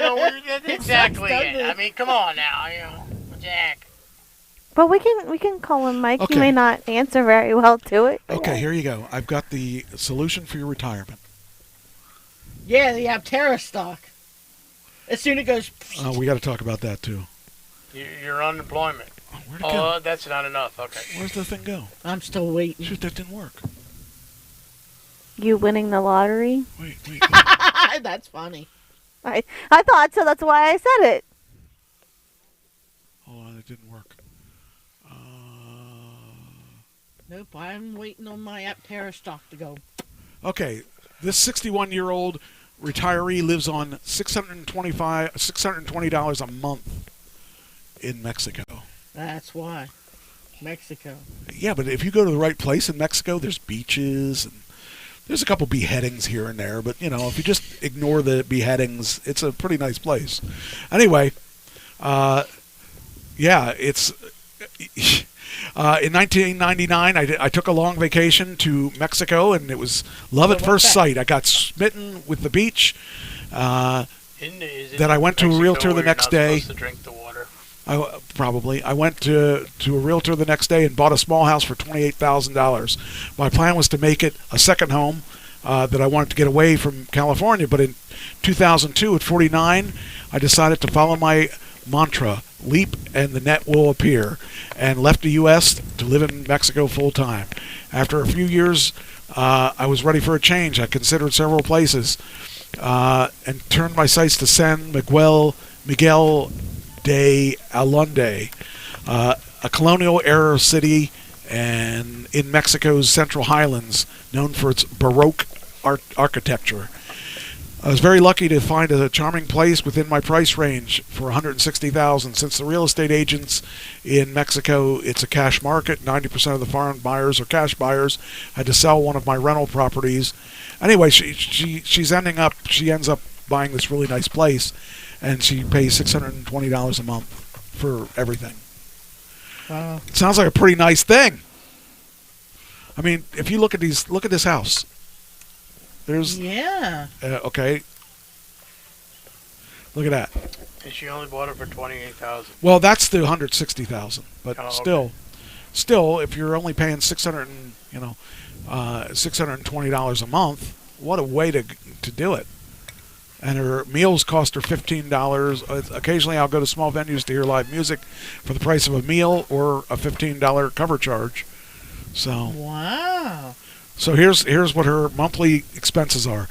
Property tax, $41. I wish my property tax Yeah, was me that cheap. too. Private health insurance, $250. Car insurance, $50. Utilities, water, electricity, and all that, $70. Groceries, $110. Entertainment, dining out, and shopping, $99. $620 a month. Oh. I don't know if I think I told you this, where I almost got scammed because of my mortgage. Yes. Well, on Friday the 10th, that guy called me again because it came up in my phone. And luckily I changed the name to Scammer Do Not Answer. Yeah. And so I got a hold of my mortgage company, and they're like, well, no, the number's blocked. It's not in service. I said, no, it came up on my phone. Yeah. I get them on my text messages. I said because I don't have any today, but this is why I did this, because I wanted to see if he would try to call again. Thankfully, he didn't, and I didn't answer it. But it's like, okay, I didn't think he'd have the guts to call again. All right, but she told me, she said, if he does, that I'm to answer it, say I'm calling the police, hang up, call the police. All right, well, I found all the stories I was looking for. They're way down at the bottom. Yeah. But since we started early today by a minute, I guess we should probably quit. All right. What's in your dreams? What's in your dreams? I missed it. I don't know. She put in your dreams. Oh, maybe the cruise. I don't know. Anyway, all right. Well, I'm glad we actually got to show on time and got through everything. And well, not through everything. I got had through a special visitor. Yeah. Had a special visitor. Yeah. You should have been here just a little earlier. I know. Damn I'm traffic. telling you, that damn traffic, I'm telling you. Yeah. Everybody's out doing their shopping. The thing with this, though, as I was pulling in, I could have sworn somebody, started flying in the air. And, what, are you on drugs? That's what I'm thinking. What have you taken? No, he looked like he came out of your, he looked like he came from your backyard, Mike. Oh, come on. I don't know. The only thing that's back there are deer and bear and... Well, I don't know. Cheyenne. That's what I'm saying. Cheyenne, Something strange. You probably saw Cheyenne. I thought I heard a ho-ho-ho, too, but I'm not sure. Well, there are some ho-ho-hos around Well, we here. know there's, I don't know. But, Although I don't think any of my Are you neighbors... sure you don't live in another state? Idaho? Oh, you are! He finally admitted. No, I said I don't know. All right. Anyway, we might be here next week. We might not. Who knows? If we're not, have a Merry Christmas and a Happy New Merry Year. Christmas to everybody if we're not here next week. And I will...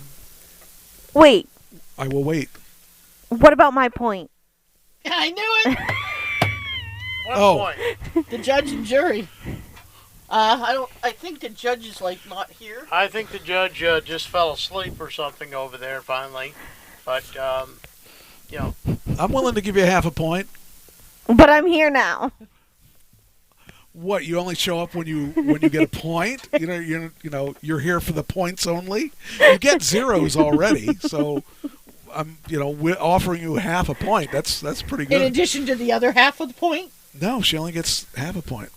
The other half has How about she gets half of the other half? I'll give her 3/4. I think she should You're get still ahead. I think she should give half a point to split between us, and she gets a half a point. She gets a half of the half a point, so that gives her 3/4. I changed my mind. She gets a half a point. Then the other half a point has to be split this way. The one who's been here the most gets a half of that, and the other two get. No, that would be me. I've never missed a show except once, and so I don't know who's been here more. Well, you've been here more for the year. You've been here more recently than you, but you were here last week and he wasn't. And I've been here twice in a longer. row, though. I think it was the Mike and Mike show. Yes, it was. That's because I was sick. It still doesn't matter. He was sick I mean, last week. Look at me. Last week I was sick. In so my what defense, I backed out of the show because there was an issue going on that I can't talk about. That's your own personal problem. And she was working remotely. I'm trying to help Yes, you here. but I still worked remotely. All right, I'll give And you, look, all right, fine. I'm going to concede to give you 3/4 of. and listen, wait. I'm still not done. I still have one more thing, Nick. Go ahead. For the other quarter. So What's that quarter point, Michael? Go ahead. today, my original schedule before I called off yesterday was 11. No, 11 to 10. 2. I thought it was 11 to 2 and 3 to 8. Yeah, 11 to 2 and then 3 to 8. But my availability I only have set till 5 o'clock. So that I told them that I couldn't work the 3 to 8. So I was going to just work 10 to 5 because of coming to the shows. Don't look at me. It's your show, your rules, your points. I'm just trying to get some feedback here. So are you saying you're going to be here from now on? I'm going to try to. What about that other issue?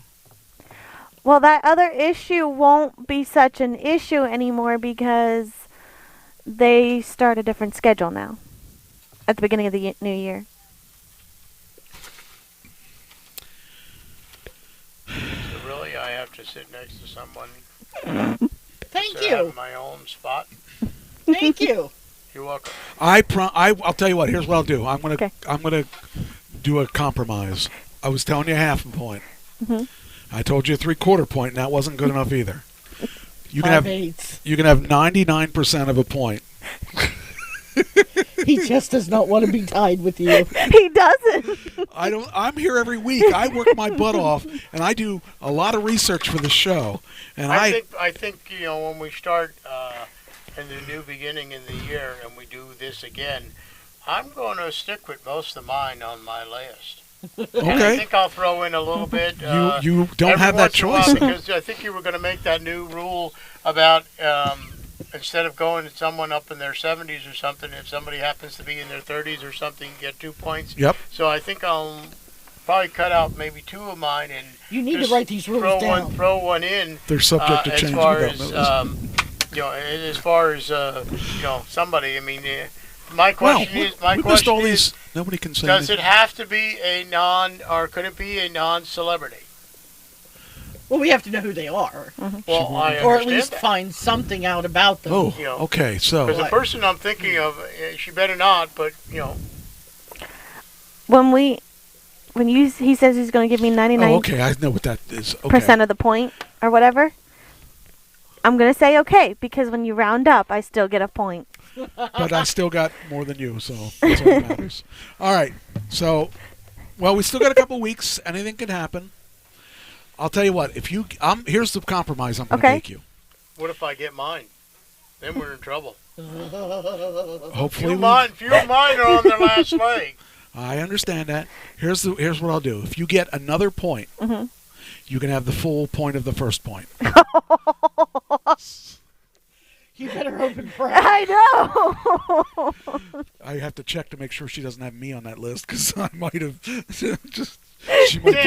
Let me check her Snapchat. Make sure There goes my. Nah, he's too old. I was going to say. So anyway, okay. So the question I'll ask you this question for the new year, should I make it mandatory that you have a couple young people, or let that person choose? I'd let the person choose. I think it should be mandatory. I'd let them choose. I think it should be mandatory.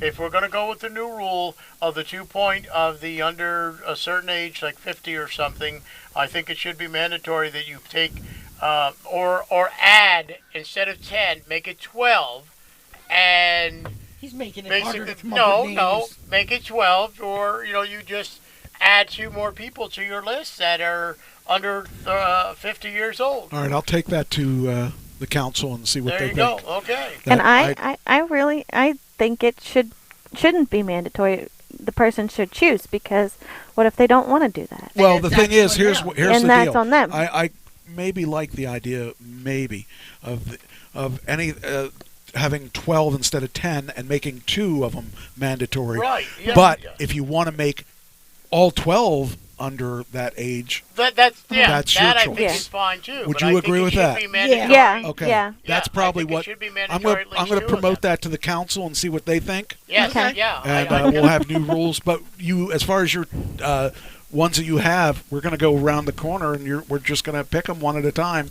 Well, that's the way it works. Well, when you started, I understand. But you came in late this year, so you didn't have to. You didn't have to do that. Yeah. I understand. We'll go one at a time. Well, and I choose. think I'll have my list basically ready, and then just Well, I usually have. But that's more something than that change. Well, I'm talking about as far as like, excuse me, like having a list ready and when you go, Check it okay, twice. what's my next pick? Well, I'll pick off of my Gotta list. find out who's naughty or nice. Not the list that technically I have, but Got to find out who's got diseases and. Who's sick or not.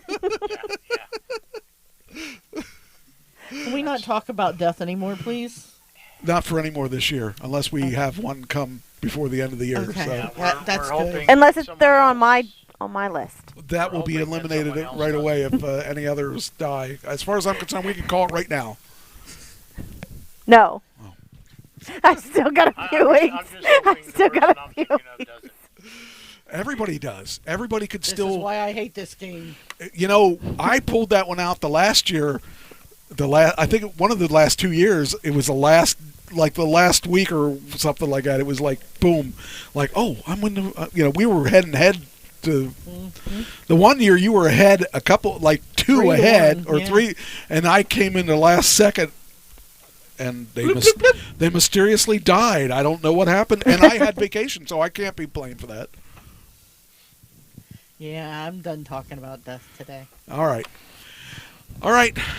Enough of that. By the way, there was in the chat room, nobody can say anything about this unless you've been in that situation. The pressure involved, this is on the shooting by the cop. It says if you're not doing anything wrong, then what's the problem, especially with the body cams now? She warned him first over and over. I agree with that. I agree with all three of That's what I'm those. saying. I totally agree. So- I think they're gonna make it. They're gonna make it, unfortunately, a racist thing. But I totally agree that she was, I think, 100% in the right to do. Even though it was an accident, And the worst she did part what is she was supposed to do. the worst. She pulled, Yes. a pistol, whether it was, the gun or whether it was to stop the person. You called out to the person, hold, you gave him a warning. And she said it over and over again. too. Right, and there's the thing. You chose to run. And that's different from the Derek Chauvin thing where he had his knee on the kid's neck. Yeah. And ended up killing the guy for that. So, all right. Well, I guess we'll find out. Connie's under 50. No, she isn't. I can't drive 55. Cheyenne is